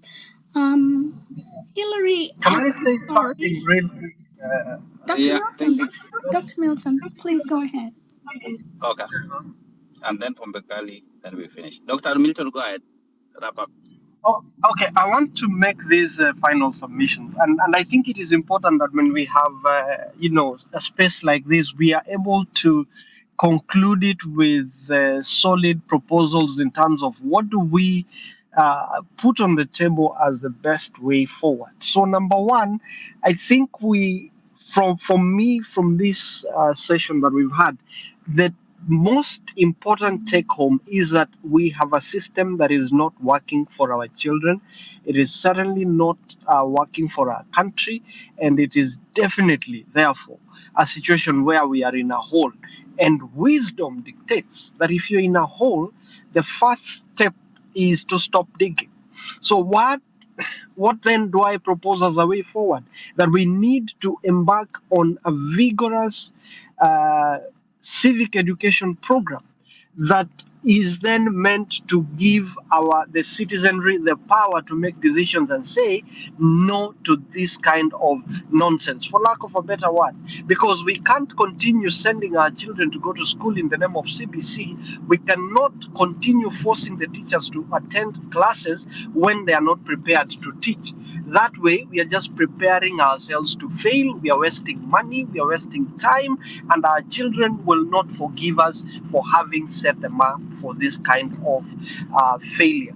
What I am saying, can we support our teachers when they say they are not going back to the classroom, they do not want to teach because they are not facilitated, they are not empowered? Can we all support them? Number one. Number two, can we put our legislative systems under sustained pressure to make sure that the policy proposals that are coming from the Ministry of Education, from Jogo House, are subjected to the test, and the test that they go through is not just in Parliament, but we as the people have the opportunity to give our input by way of public participation in the true sense and meaning of the word. If we do those two things, we will force Zakayo and his regime to look and say, okay, let us suspend everything until we have everything right and the people of Kenya have given their input. If we are going to put the teachers under pressure, kama wazazi tutaanza kusikia watoto wanatusumbua nyumbani tuseme afadhali mkiwa shule, we are becoming part of the problem. And as it has been said before, people who are complicit to a leadership that continues to oppress them are not victims but culprits. We must be able to choose that until the only language these oppressive regimes understand is when you bring everything to a complete halt. Are we able to do that? I pray that we do as a Kenyan people, as Kenyan parents, and on behalf of our children and our grandchildren. That is all I wanted to say, so that we have a perspective and we can continue this conversation outside of the space to see how best do we then make sure that the proposals I've given, which are not final, they are subject to the input of other participants, are put into good use, and we are able to hold the people accountable and bring the kind of transformation that we desire. Not just talking on the spaces and it ends there. That is the difference that the Gen Zs have made. Because for them, when they say tunaenda kwa street, wanatoka. Sisi tunaongea tu hapa, tukitoka, we want to listen to ourselves and feel good about it. We need to act and make our voice count, other than away from the X spaces that we are. Thank you very much. I'm sorry I had to come back, but I thought we needed to have that. Thank you. Kenyan lady, please allow me to throw a question, because I think we're mixing issues here. There is a serious mix-up of issues here. Why are teachers on the streets now?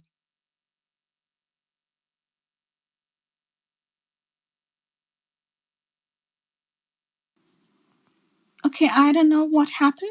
I had no role to play in it. Or Samukaya was speaking. Hillary, can you hear me? Hillary? I think I was given the time after the last speaker. I think it dropped. So Pombekali, you can wrap up as we finish. Yeah, thank you, Hillary. Thank you, Kenya, and thank you, Dr. Milton. I think there's something I just wanted to say so fast. One, I think when I spoke initially, I talked about the problem. The major problem are the parents. And this is something I want us to critically think about it, and it's like a food for thought. When we needed more schools, like when we talk of Mlolonga and other places, private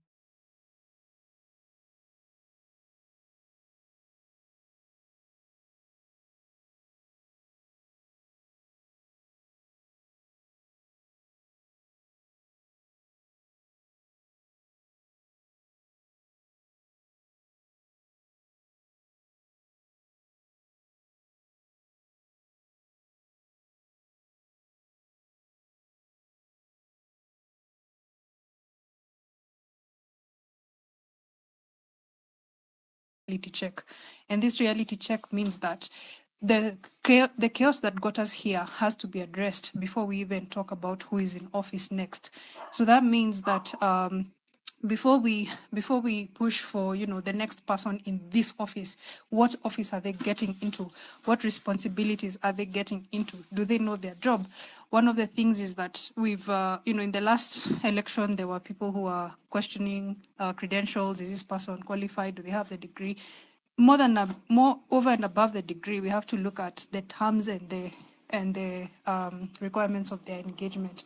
So that has to be looked at. How is this person spending money? Because if we don't address the millions that are missing, the billions that are missing, how accounts are opened and how accounts are transacted, then unfortunately we'll still keep seeing these loopholes hemorrhaging our taxes into oblivion. So the thing is, let's all challenge ourselves to read this Finance Act, the Finance Act, the public finance, anything to do with public finance. Let's follow where the money is going, because if we don't know that, it may not be of so much impact if the next person comes into office and they still have the same loopholes that they have access to. So the next thing is also lowering the stakes of governance such that if someone is getting into an elective seat and they're getting all these huge salaries and perks, we must ask why. Why are you getting this kind of salary? What are you, what are you bringing in terms of value? If we don't question the economics of governance, we will be stuck with the politics of it. And unfortunately, the change that we are trying to labor so hard for may not be realized. However, this is the starting point. We do have a chance. We do have an opportunity, and I will encourage the audience. Let's not argue about methodologies, like you want to do this way, you want to do this that way. No, let's not argue about methodology. Let's stand on a united message such that we know we want the finances of Kenya to be spent or to be directed a certain way. We want the debt down, we want the taxes down, and we want accountability up. Let's get our vision straightforward, because we have to think about Kenya decades ahead of now. And if we think about this vision, it has to outlast us. It has to be beyond Roslyn. It has to be beyond any individual. That's the only way that the next generation can come and carry this forward. And in that case, as we make it simple for ourselves, then this message will get to anyone in the country. We'll be able to speak to our grandparents, our parents, our nephews, our nieces, anyone who is connected to us. Our message must be so simple that it unites us beyond everything. So I believe we have a chance. Let's have all hands on deck and know that we can do this. Thank you. Thank you very much, Rosalind, for your, especially the issue of debt. And I think Comrade Omtatah, the Senator Omtatah has continuously brought up the issue of the odious debt and how we can push that at least the issue of the odious debt is actually, addressed. So I will give the next speaker, please. That was Tom Boyer. We are dropping some speakers because just to allow us to add more people. And also I'm just making an announcement that 2 spaces were actually suspended. And that's why we had to move from Kasmuel's handle to put it on my handle so that it survives. But looks like Kas cannot start any space now from his own handle, because his handle has been, interfered with. So that's why we are continuing in this conversation here. So please, Tom Boyer.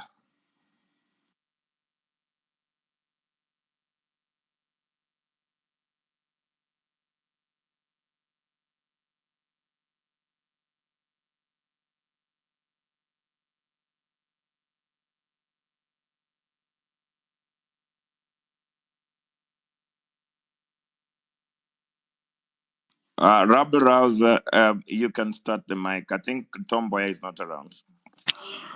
Okay, so can you hear me? Yes. All right, so I appreciate the opportunity to speak. I'm going to try to make it as brief as possible. There's an observation I made. There's an observation I made when we were having the protest. Within the protest, Africa Uncensored, there were many media stations, but Africa Uncensored specifically was doing a lot of personal interviews with people and on their reasons for being on the streets. And I noticed a very interesting pattern. The people who seemed, every time I'd listen to people and people would have the individual reasons, our home is struggling, I don't have money, the debt issue, I'm seeing politicians living lavishly.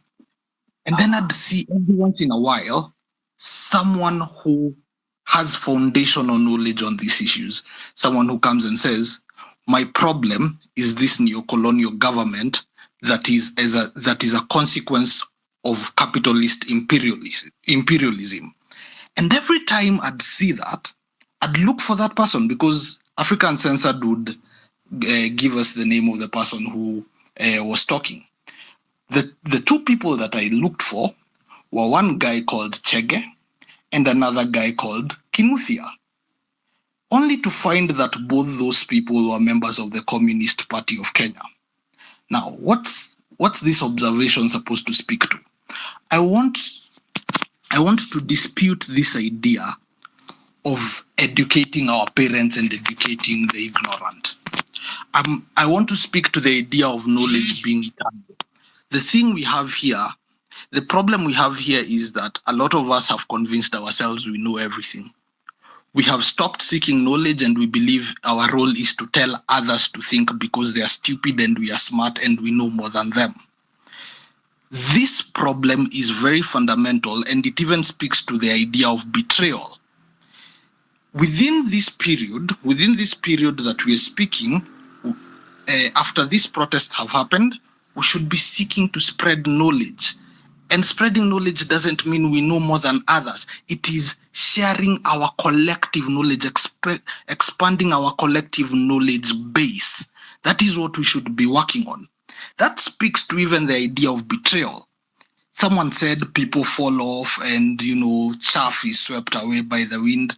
But I'd argue it is because we are not having foundational conversations and we are not seeking to collect and teach. We are not seeking to know and to help others know.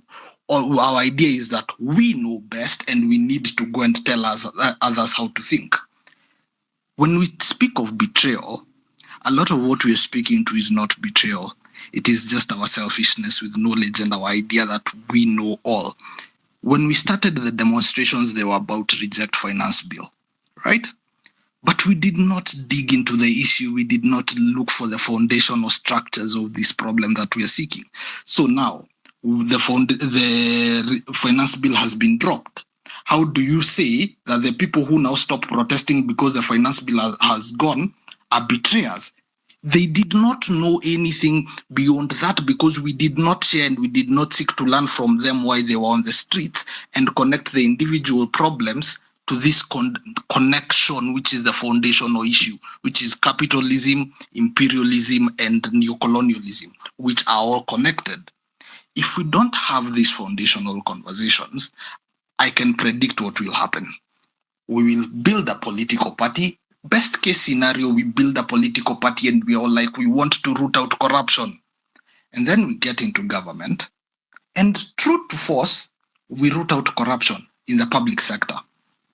Then, the moment we start speaking on capitalism, we disillusion a number of people. Most people start running away like, oh no, this is not what we were here to do. And then we start calling them betrayers and traitors. But the truth is, we did not have foundational conversations.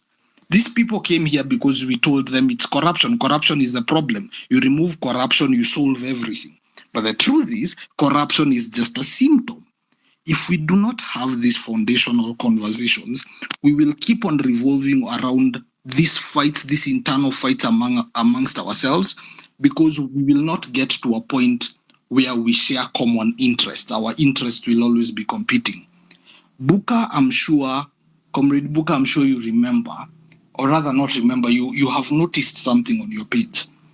Every time you mention communism, there's an eruption. People are like, no, communism makes people poor. People don't even understand communism is a goal, not a formula. These conversations are not being had. So when people see the Communist Party of Kenya at the court, chanting, they're like, oh, this is infiltration. This is because if we do not share this foundational knowledge, if we don't seek to educate and learn, what happens? People reference other sources of knowledge. So, and the biggest source of knowledge that has created the biggest base is the colonial power, is the imperial core. People reference the United States. So you'll hear a lot of talking points that you can tell clearly come from Fox News and CNN and MSNBC. We need to have these foundational conversations. This period that we have, that now we are not on the streets, maybe a time will come that we will get back. But as long as we are here, let us have these spaces, let us interact, let us share foundational knowledge, let us seek to learn and teach, and let us not believe that some of us are smarter than others, that we need even the idea of leaders that we were being told that, some of us are smarter than others. There are people who are economists, so they understand these things beyond us. Those ideas are the ideas that got us here. Let us seek foundational knowledge. Let us seek to teach what we have, and let us seek to interact our individual conflicts, our individual problems, our individual contradictions with the core system, capitalism and imperialism. Thank you. Thank you very much, Robert Rouser, for your contribution. And also the work of the National Coordination Committee for People's Assembly is to try and clarify what is the enemy of the people and what is the character of our struggle. And at least in our documents, it's important for us to also look deep into that. What Robert Rouse has actually brought in clearly is that we are fighting to complete our independence. We are uniting all the democratic forces in our country to finish our independence. Kas, you want to, I can see you have unmuted your mic, Kas. Okay, then we go to peer review. Okay, thank you. I really want to appreciate the speaker who has just spoken, that most of us believe that we have the monopoly of knowledge, which is not true. And if somebody doesn't agree with us or doesn't agree with you, is wrong. That's something that we must do away with.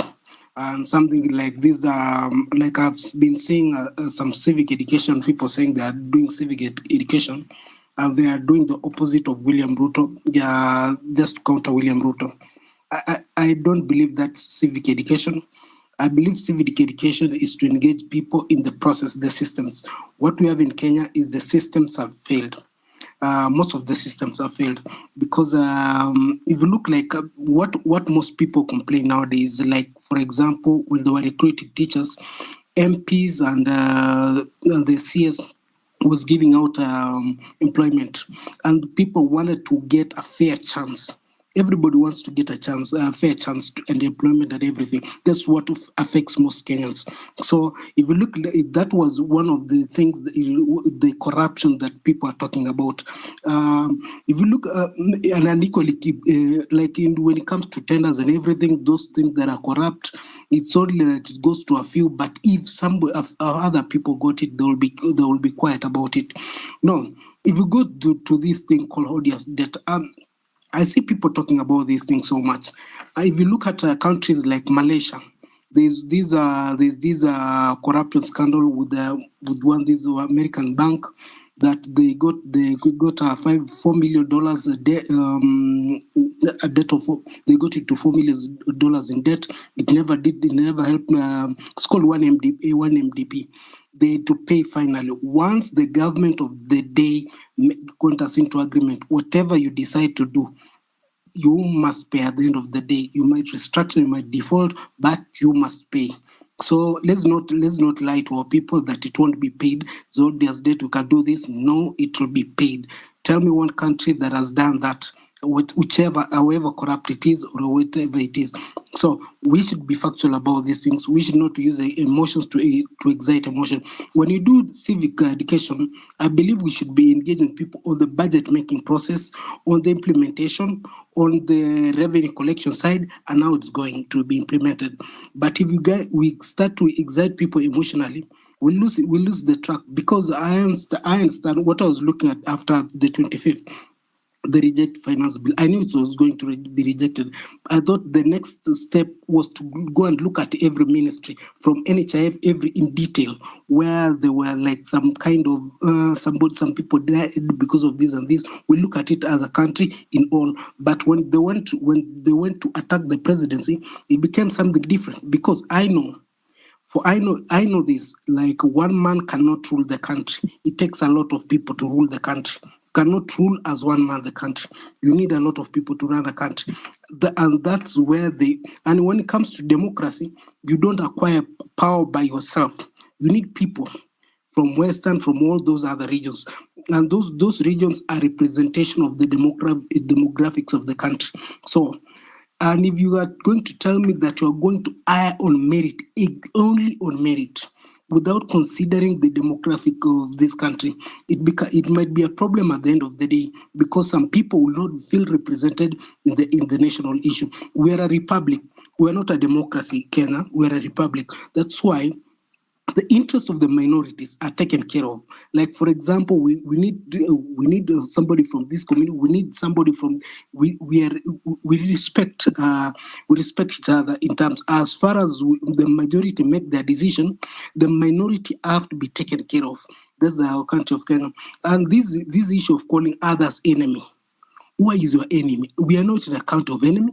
We are not enemies that we are fighting with somebody, we are fighting somebody else. No, we want a better country for ourselves. So we don't consider others the enemy, or this is our enemy. No, maybe you can say the corruption is our enemy, but no, we are fighting corruption. Corruption is a problem, not an enemy. It's a problem, and that should be dealt with differently. There was somebody who's talking about a president going somewhere. Maybe there is a road or something. And I can tell you for one thing for sure, there is within the executive and the county government executive, there's something called discretionary expense vote, that the governor or the president can go somewhere. There is an issue there, he must deal it at that particular time. So there's those budgets. How it is used I can't explain it, because I'm not the auditor general, and sometimes they are called confidential votes, and something they have a lot of names. So as we look to that, and I want to go back to what the Auditor General and Controller of Budget said. Was it 2021, 2022? The kind of corruption that afflicts this country the most is where we have capital flight. The money leaves this country, goes to another country. If it could have been retained within this country, it could have done better. Okay. Comrade, you have 1 minute. Okay, thank you. I've finished. You just finished yours on capital flight, comrade, and then it's okay. Okay, then we go to the next speaker. We just want to take this round of speakers and then wind it up, because even Kasmuel has still problems with connection on his side. So we go to the ex-conformist, and probably the list of the people waiting on the speakers. It's getting slow, but we cannot admit all of you at the same time. So please, ex-conformist, you can speak.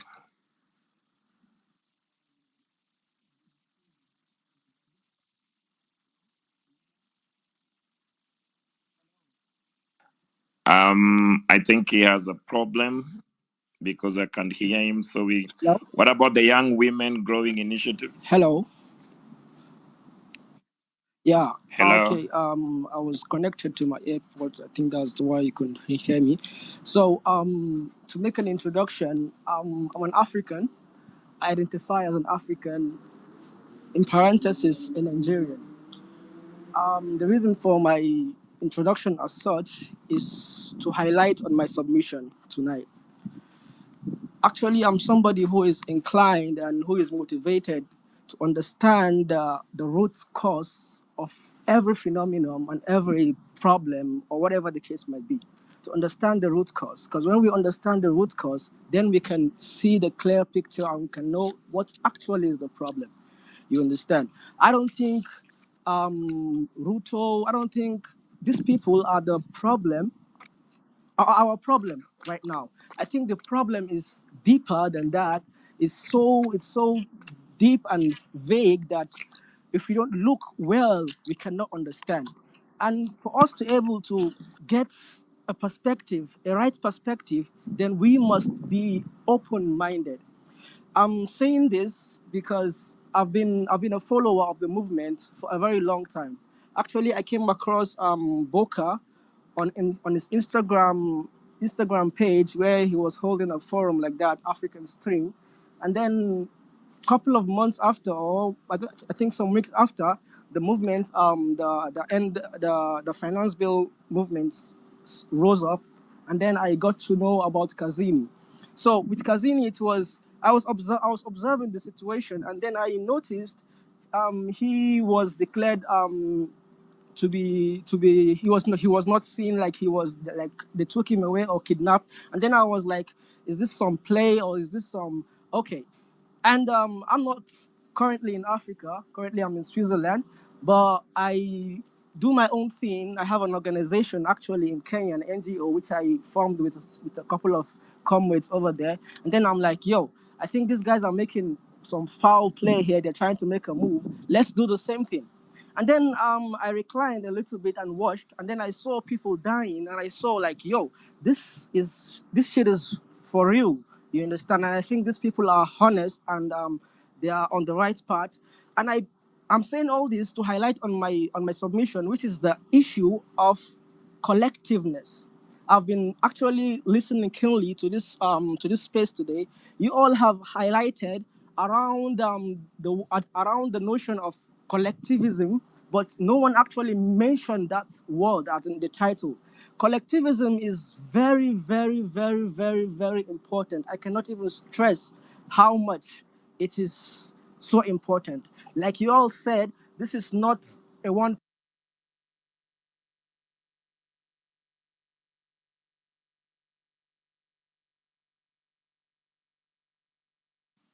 We can't hear you, comrades. I think we have dropped him again. Conformist, I think we dropped you. So we go to the Young Women Growing Initiative. Please have the mic. We're just taking the last round of comments, and then we finalize this space. Hello, Buka. How are you? Thank you so much for this platform. And first of all, I'd like to pay homage to all the comrades and the people that came before us that we've lost in the line of this phase of revolution, and that yes, Aluta continua, the struggle continues. So I'd like to speak to three things, and I like to be straightforward and direct to the point. First of all, my name is Beatrice Oidera Wanjiru Maina Elias Nyarari Mumbi, and I've often been hit by digital surveillance and online censorship. So I'll be quite fast so that by the time they hit, I'm done. So the first one is on how we are involving indigenous community in this, in whatever efforts you're pulling from across and beyond our comfort zone and our reach. This is because indigenous community for a long time, for years, we have existed in this country called Kenya, long even before it was called Kenya, long even before it was demarcated as an East African protectorate. And we know very well that communities that live in the forest or live by the periphery of the forest are the first conservation agents that we have. But now there has been a recent trend, and it's a culture where we have individuals within government adopting forest. And in this specific issue, I'd like to speak to the issue of Larry Forest. And in Larry Forest, there is a privateer, a profiteer who is adopting the forest to go and construct a hotel. And hello, this rings a bell to back in the 90s when Wangari and all the other comrades and all the professors that we have today and all the people that did the gallant fighting then had to go back and bring the synergies and find out where is the missing link. Why is it that people in the environment and climate change work are only involved in government processes, and indigenous people are used to make these government celebrations look beautiful? Is it that they are not directly in touch with the thematic kind of abuses that the government is directly imposing on our land in the forest, or what exactly is going on? So in regards to that, nataka tusalimie huyo MP wa huko Lari, because he is the person that is doing that. and he needs to be stopped because Larry belongs to the people. Secondly, there's a company there. I don't know who the company belongs to that is polluting heavy pollutants into Larry Swamp. That company needs to leave Kenya as soon as possible, because this is our land and we get to control what happens in our land. And by that, it means that we'll be protecting a very important water catchment area to all the residents of Nairobi and most Kenyans as we speak, because that is a catchment area for Athi water. The next issue that I'd like to talk about is induced inflation, and specifically ask, we are talking about odious debts. We are talking about the other debts that we are hinged into, but we're not asking ourselves, where is the money that is taken into the offshore accounts? Does this money belong to Kenyans? Yes. How much of that money is out there? And how much of it can we get back, flowing back into our economy? Because definitely induced inflation is brought by lack of liquidity. So why do we have money in the offshore accounts? We need to ask ourselves that question. How much is it, and how much can we get back in the country as a way, after maybe like a tax amnesty, which I think last was effected in 2019, to try and bring back the proceeds of corruption, of wanton corruption that was happening back then. And then finally, the healthcare. The healthcare is emergency healthcare. Access to emergency healthcare. We are nowhere close to giving even, 60% of the best that we need to be giving to the people. The reason I say this is because, sadly, we still have women that are passing on after delivering children because of what? Losing blood. This is something that shouldn't be happening in the current day and age. So what I'm calling is for synergies. What I'm calling is for you to go back and look into the kind of issue that you're addressing and the kind of issue that is inspiring you to come out here. Ask yourself, is it a systemic issue? Is it a systemic kind of oppression tactic from the government? Or is it cultural? Or is it cultural? Is it systemic? Or is it kind of a surface issue that will only need us to be there for the short term, but eventually we'll be left now still trying to figure out what the long-term issue is? Let's recollect ourselves and let's go to the root of the problem by thrashing out the symptoms and getting to know what is the systemic oppression that we are dealing with from the system. And in this side, it's about the people that support Ruto and his government. And they are the people that are encroaching our forest, the people that are using the current provisions for budgetary allocations to take more than they need to take from our pockets. They have registered private companies that can be traced to them or their relatives or this kind of people. And this is what MPs have been doing, and especially the second time MPs in Edinburgh as we speak. So all these people that are financially brainstorming, mentally, physically, spiritually supporting Ruto, they need to calm down, because we need to fight this war from all sides. Thank you so much, Buka, and I'd like to hand over the mic to you. Thank you very much. You're just having the last round of mics. Then Senator Omtatah is back with us. We'll give him a chance to wind up. Kasmuel is also trying to rejoin back this space because he has problem with his handle. And thank you for bringing the issue of the indigenous communities. And we hope that the National Coordination Committee of People's Assembly has an open door policy. And we hope that we can, engage more people, even the indigenous people, in terms of advancing the Pro-People's Camp. So I will give the mic. I will give the mic to Audrey. I think so. Audriella. Then I come back.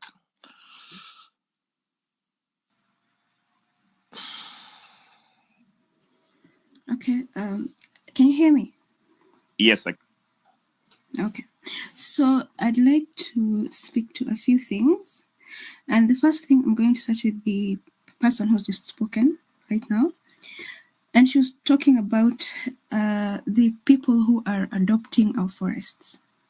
Now, I'd like for Kenyans to remember that we had something called Vision 2030, which was about what generally UN countries came to some kind of agreement that we will have what we call standard will have a certain standard for sustainable goals for everybody. And within those plans were that we should have a clean environment, for example. Everybody should have access to education, food, all those things, proper healthcare, water, and all that. Now, there are certain people within this globe on Earth, the very, very wealthy corporations, most of them are corporations, unfortunately, that have decided that humanity does not deserve to have sustainability, that we as human beings should remain slaves forever, slaves to poverty and illness and all these other things that we are trying to fight with the SDGs. So the WEF, for example, if you go and look at the WEF website, you'll find that everybody who has been, or rather, everyone who is on the WEF website had a great idea about how to access, or they have an idea about how to accomplish one or two of the SDGs, how to offer everybody access to either proper healthcare or water or whatever else. But what has happened and what most people do not understand is that the WEF is owned and controlled by these corporations who need to enslave humanity for them to keep earning money and to keep themselves in a state of power over the rest of us. So what the WEF usually does, and what most people do not understand, is that they will pretend to be helping that person, that new company, or what, but after some years, they will try to take over the company. They will try to control how you use your resources or how you use your ideas to help other people. And at the end of the day, they subvert. They do what we call subversion, okay?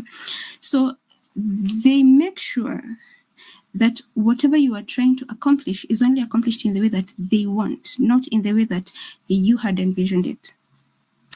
That is why we are starting to see, for example, we have these vaccines that are really killing people. Now, we have been taught that vaccines are supposed to help us with our healthcare. They are supposed to help us prevent certain illnesses. But right now, if we're very, very honest with ourselves, if you look at the COVID vaccines, they have killed very many people, and this is not even being spoken about. That is just one example I have given you people. So I want people to understand this. This is not just about Kenya or William Ruto. We are fighting a greater evil. And what Kenyans do not understand is that some governments, like the previous, actually, it is the current American government, which is, by the way, a fake government. The people of the United States of America are in what we call continuity of government. I shared this some time before. The Barack Obama, Joe Biden, Kamala Harris administration, current administration, is actually fake. They did not win the 2020 elections. They stole the elections, but Donald Trump refused to hand over. So if you go and look at the so-called quote-unquote handing over ceremony in 2021, Donald Trump was nowhere in sight. So in short, he did not hand over. So he is still the CIC of the armed forces of the United States of America. Again, I repeat, Donald Trump is still the commander-in-chief of the armed forces. But William Ruto alitoka hapa kwetu akaenda USA na decide he's going to make a deal with the fake government of America, which then resulted into him giving away. I will give you one more minute. Yeah, okay. He gave over the police to become mercenaries for the fake government of USA. So if you look at everything Ruto is doing right now, he is completely enslaving us to the WEF and all the people they deal with, including NATO. So what we need to understand is this. What he is doing is not an accident. It is not a mistake. He knows what he is doing, and he is being backed by very corrupt people. Another book, and this is something that we need to understand. We need to go and read this book that is called Confessions of an Economic Hitman. If you want to deal with these odious debt issue, you need to understand that they're doing this to destabilize our economy so that they can perpetually enslave us to everything that they want to do. And by the way, Kenya has now become a lab rat for the WEF and all their demonic nonsense. And the people who are saying that communism is a good thing, communism cannot work in a civilization like ours because everything that you want to help society with will be taken over by these people like the WEF. Okay? Right now, what we need to be fighting is not just William Ruto himself, but we need to understand why he is doing what he is doing. He is being helped by people who want to enslave the entirety of humanity, and Kenya is a lab rat. Right now, we are a lab rat right now.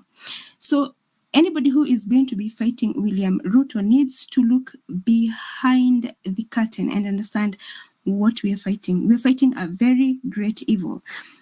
Now, Juya Hiyo, give me 50 seconds. Juya Hiyo, I want people to go and watch Fall Cabal. Go to Enda online, uangalie Fall Cabal. Go and watch it. You will understand what kind of evil we're dealing with. Na hata hatujaanziwa kwanza. Yani, these are just the initial steps. So it's going to get worse. So, huyu mtu lazima atoke huu mwaka. Otherwise, we are done for. Thank you. Thank you, Buck. Thank you very much. I will give, please take 2 minutes so that we are able to stop this space in just at 11. I would like Tom Boya and then Fu and then Kim. And then I will give Cyprian to make his remarks and then Mudiora, and then we wind up with Okiya Omtatah. Then I give a summary and we close this space, please. So at 11, we should be done by the space. We've been here since 8 p.m. So, comrades, please. Tom Boya.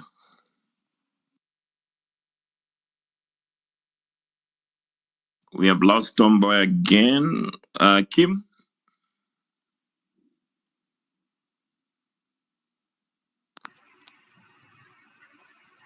Am I audible? Yes, you are.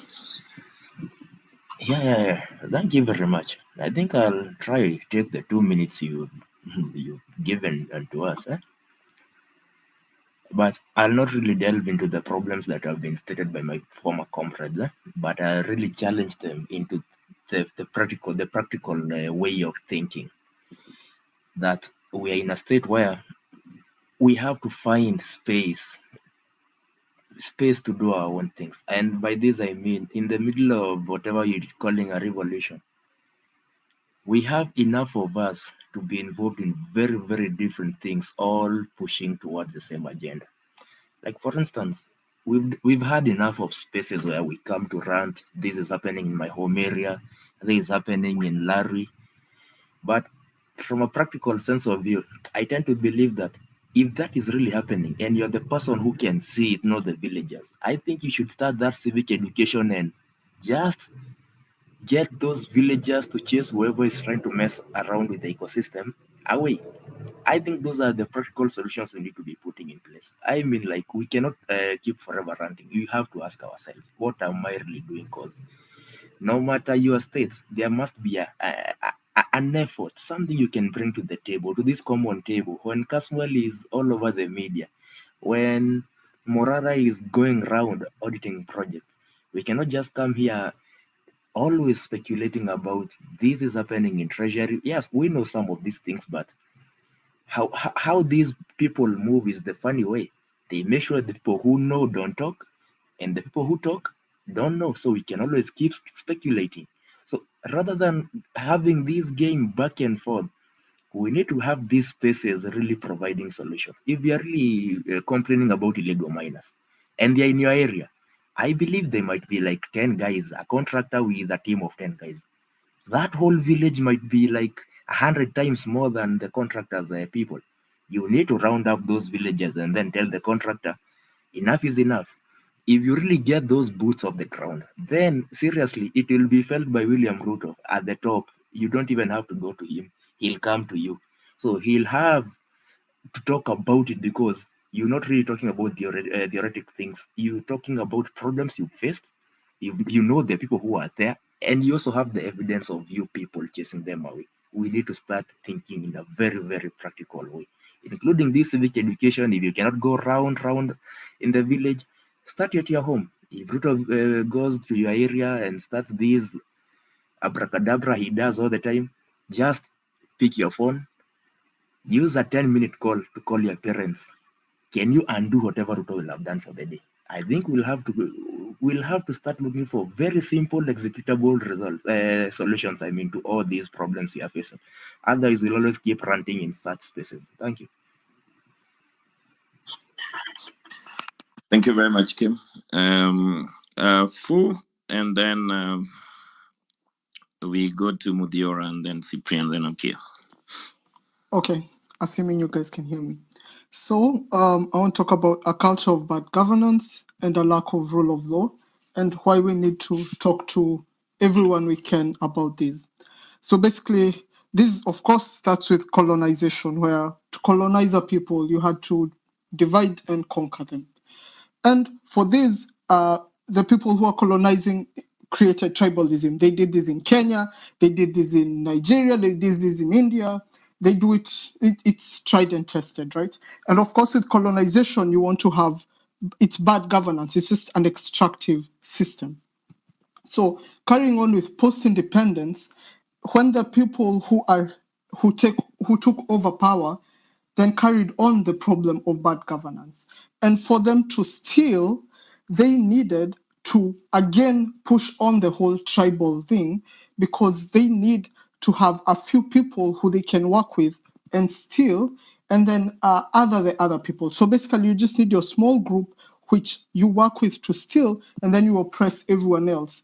And then you hide under the whole thing of tribalism or whatever other thing you could find. And that's why at every attempt that people have tried to break this system, it still keeps happening. So for example, right now we have counties, and with counties, you'll find that what happened is just that corruption got devolved, and now instead of having tribalism, you have either people in the family of that person who's in power get to steal, and if we don't talk about the problem of bad governance and a lack of rule of law, what will happen is that even the people who will come after, this problem will never end, and we will have a very unequal society, right?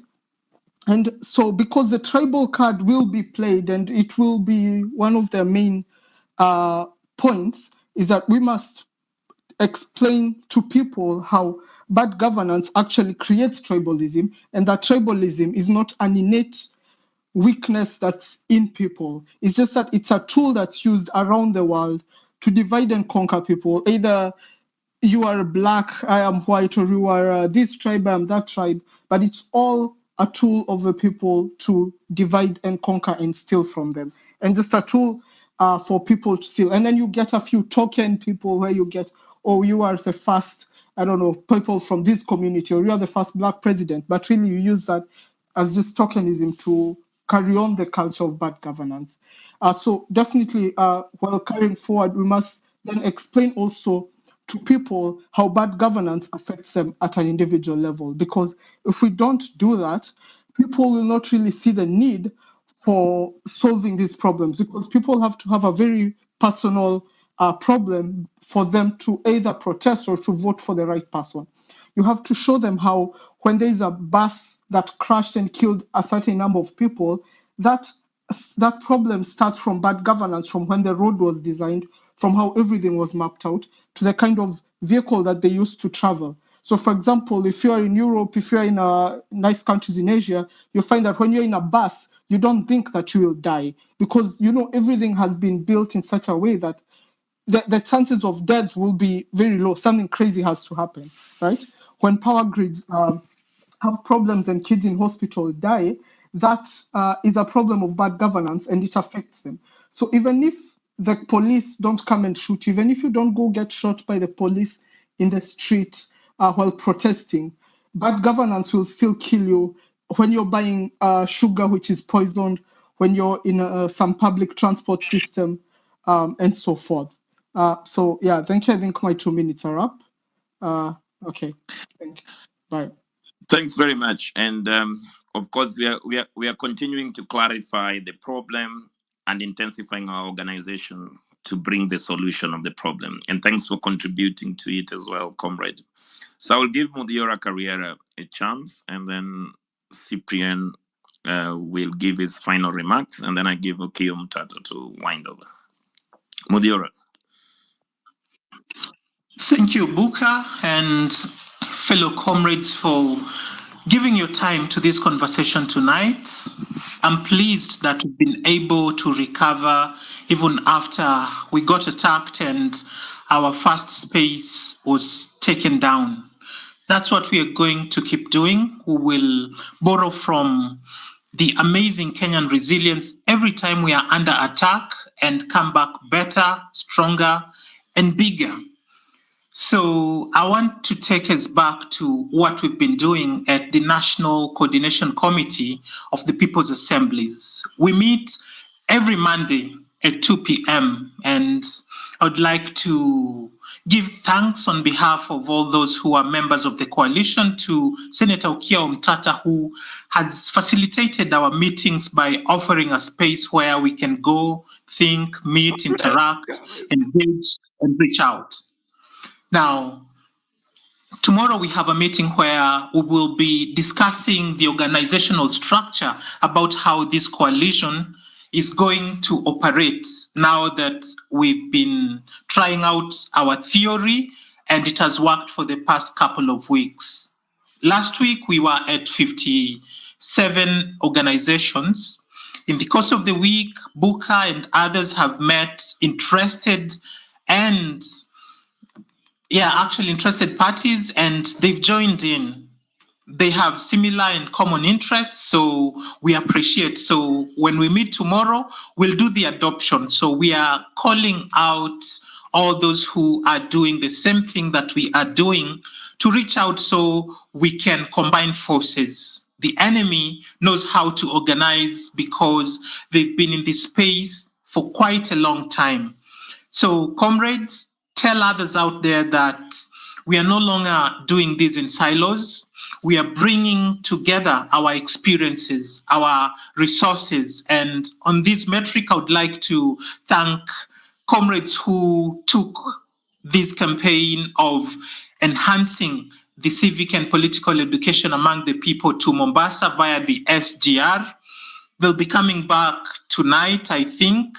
There are those who went to Eldoret. We know of people who went to Kisii. You heard about Morara and the team that went to Kisumu. So we have Kenyans covering the entire country, doing something to ensure that our people will not be hoodwinked again to put in office leaders who do not have their interests at heart. So I appeal to you as an individual to join a movement, come together with other like-minded Kenyans and organize around that. Our goal has been to take power, because with power, we can manage to bring about meaningful change that will serve the people. Organize, mobilize, and Kenya will rise. Now, I'll take you back to just a little bit of something, and this is with regard to the current regime. They came to us with the better model. That's the bottom-up economic transformational model.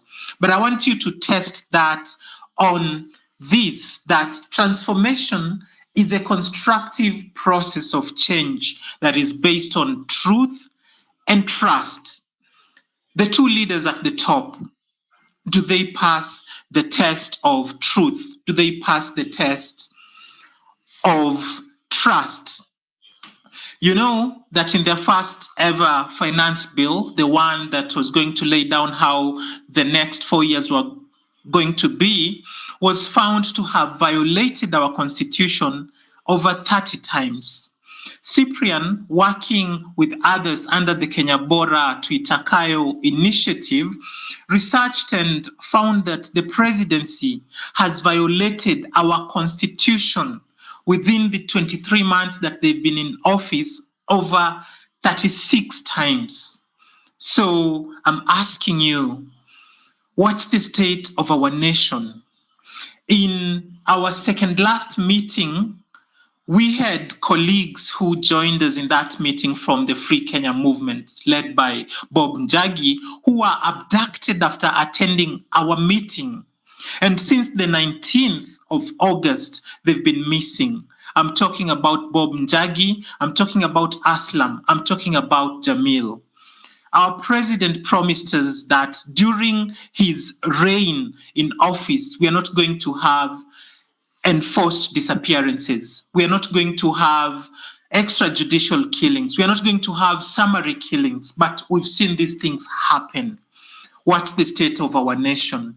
We have teachers in the streets. You saw that Kupet has been agitating that the government does that which they agreed to do.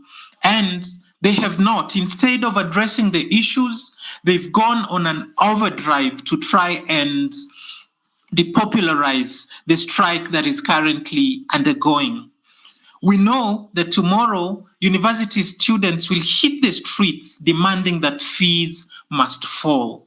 What really is the state of our country? Look at the recent thing that happened that shocked everyone, that we are going to spend over 14 billion to print currency notes when we can't find just about 13 billion to take care of our teachers. Our president, after the agitation by Gen Zs, was holed up in this country for that long. But after he figured out how to break the movement using the tribal card, he's back again globe-trotting on our dime. So really, what kind of a leader is in charge of this country? Are we safe? I would like to ask you to imagine that for the next couple of years, we are going to be faced with this. Take whatever documents that NCCPA has put at your disposal. Understand them. Use them to educate those in your spheres of influence. If you're not able to do that, please support those who are able to go. Get them the bus fare they need. Buy them the water that will help them be vibrant out there. Take care of those who are already on the ground. There are those who have been asking what is the course of action going forward. And I will tell you that after tomorrow's meeting, where proposals will be made, I know that in the course of the week, we have a ground action in Dagoretti North constituency, where I know Kasmuel and a team of others will be going to meet the people directly. They'll be taking to them the 13 reasons why Ruto must go. And by then, I'm hoping that those of you who are able will have translated these into the local languages so we can directly reach the people. We have action going on. You'll see us during the weekend meet the people directly, support these initiatives. Come on board and let us liberate this country. Organize, organize, organize. Organize so we can take power and implement our constitution to fulfill to the people the promise that was made to them when we came up with this document and when we believed that we could be more than we had been made to believe we were. Thank you for joining this space. Again, I would like to say this from the Secretariat, that every Sunday between 8 and 11 p.m., we will hold the NCCPA X Space conversation. So mark that in your diary and tune in. And should the space drop, do not join any other, because the NCCPA space will always be up and running. Thank you for your time.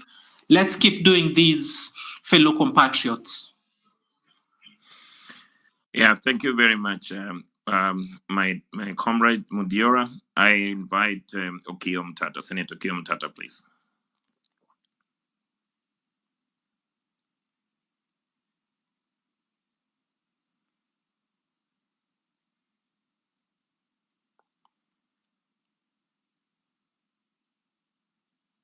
Okay. I'm just going to make my final remarks as we wait for Senator Okiya Omtatah. If we have run this space Okay. for yes. Ndogo, let me speak before you speak. Okay, please. Yes, first of all, I'm very, very grateful for what has gone on. I've listened. I can see we have got very many people who can lead this country on this platform. We have seen you understand our problem.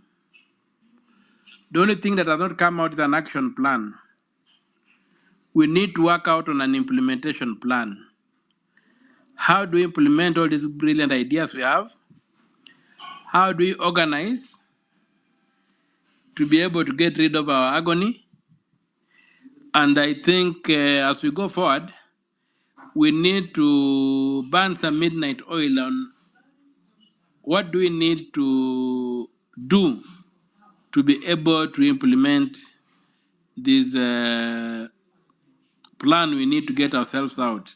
Because as you have seen, we have a people who believe that they can only thrive by making Kenya diminish. They are out to diminish this country and to diminish the masses. They're a small elite. We understand the issues. We understand all our problems. We have the solutions. Now we need to work out on an implementation plan. And I think we should do that as early as possible. And we must know that we are in a democratic process where decisions are most likely to be determined through the ballot. We must now begin getting an implementation plan to ensure that we have got registered voters who can outnumber their people. We have got candidates from those registered voters who can offer a clear and credible alternative to what we have. And then we must ensure that the elections meet the threshold in the constitution of being tamper-proof. It's not impossible to achieve it. If we focus on it, we should be able to do that. And Ndugu Book, as I hand back at the mic, let all of us burn the midnight oil on the implementation of this agenda. We have got all the human resource we need. Let us get an implementation plan and let us work on it fast enough. We don't have a lot of time. Even if we were to go 2027 is just around the corner. In politics, to organize a nationwide campaign is not easy. So let us work hard and make sure that we come up with the credible alternative vision for this country, agenda for this country, that is so well articulated in the submissions I've had on the X space today, and in past spaces that I've participated in with the progressive wing of Kenyans. Let us try a progressive political leadership. Let us try to get rid of people who want to go to politics to destroy the country. Let us try people who don't have baggage. People can account for the little that they own. Let us try people who believe that public service is for creating a legacy, is for doing things that benefit the majority. It's not for enriching oneself. And I think many of you listening to you, you have that understanding. So let us move forward. Let us slay the neo-colonial state. Thank you. Back to you, Bukandugu. Yeah, I just wanted to congratulate each and every person that managed to attend at least the NCCPA X-Space 3 times in different states. The first space was being hosted by Kasmuel. Then Kasmuel went down.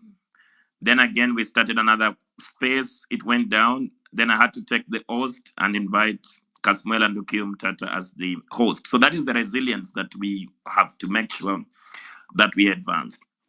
But just a few takeaways.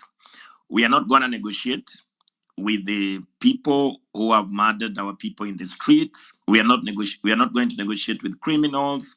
We are not going to negotiate with this government. In actual sense, the National Coordination Committee for People's Assembly is deliberate about organizing for an alternative government post-Ruto era. And this government must not be captured by the reactionary class, which are mainly the rich billionaire class that want to consolidate and defend their positions of privileges.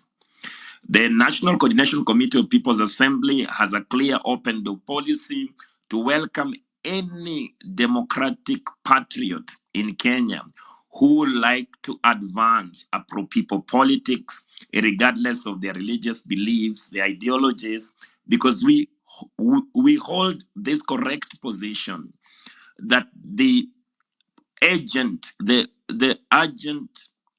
most urgent task that we must do is to consolidate and unite the pro-people's camp in one political popular initiative that will sweep the Ruto Raila, temporary marriage and welcome a new dawn in Kenya.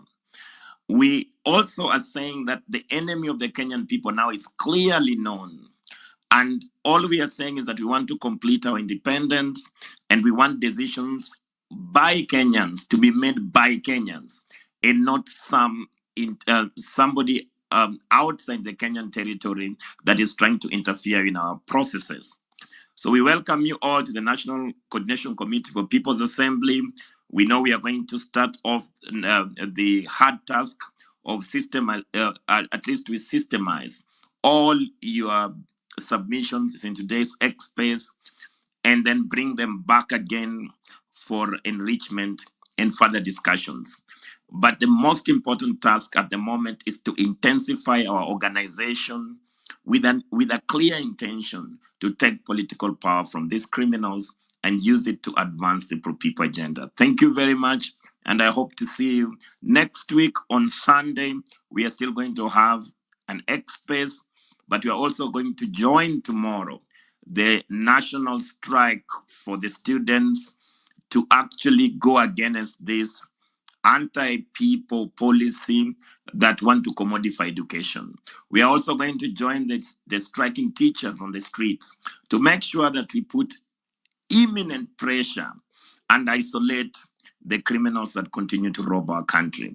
I wish you a good night, and I hope to see you soon next week. Comrades, thank you, Senator Okiya Omtatah. Thank you, Mudiora Kariara. Thank you, Baraka, for your good work. Thank you, Roslyn. Thank you for all the speakers. And we also need to thank Kasmuel. I hope he will not lose his X handle because we still need it to continue injecting until finally, this neo-colonial state is crushed and we build a new pro-people status. Good night and see you next week. Bye-bye.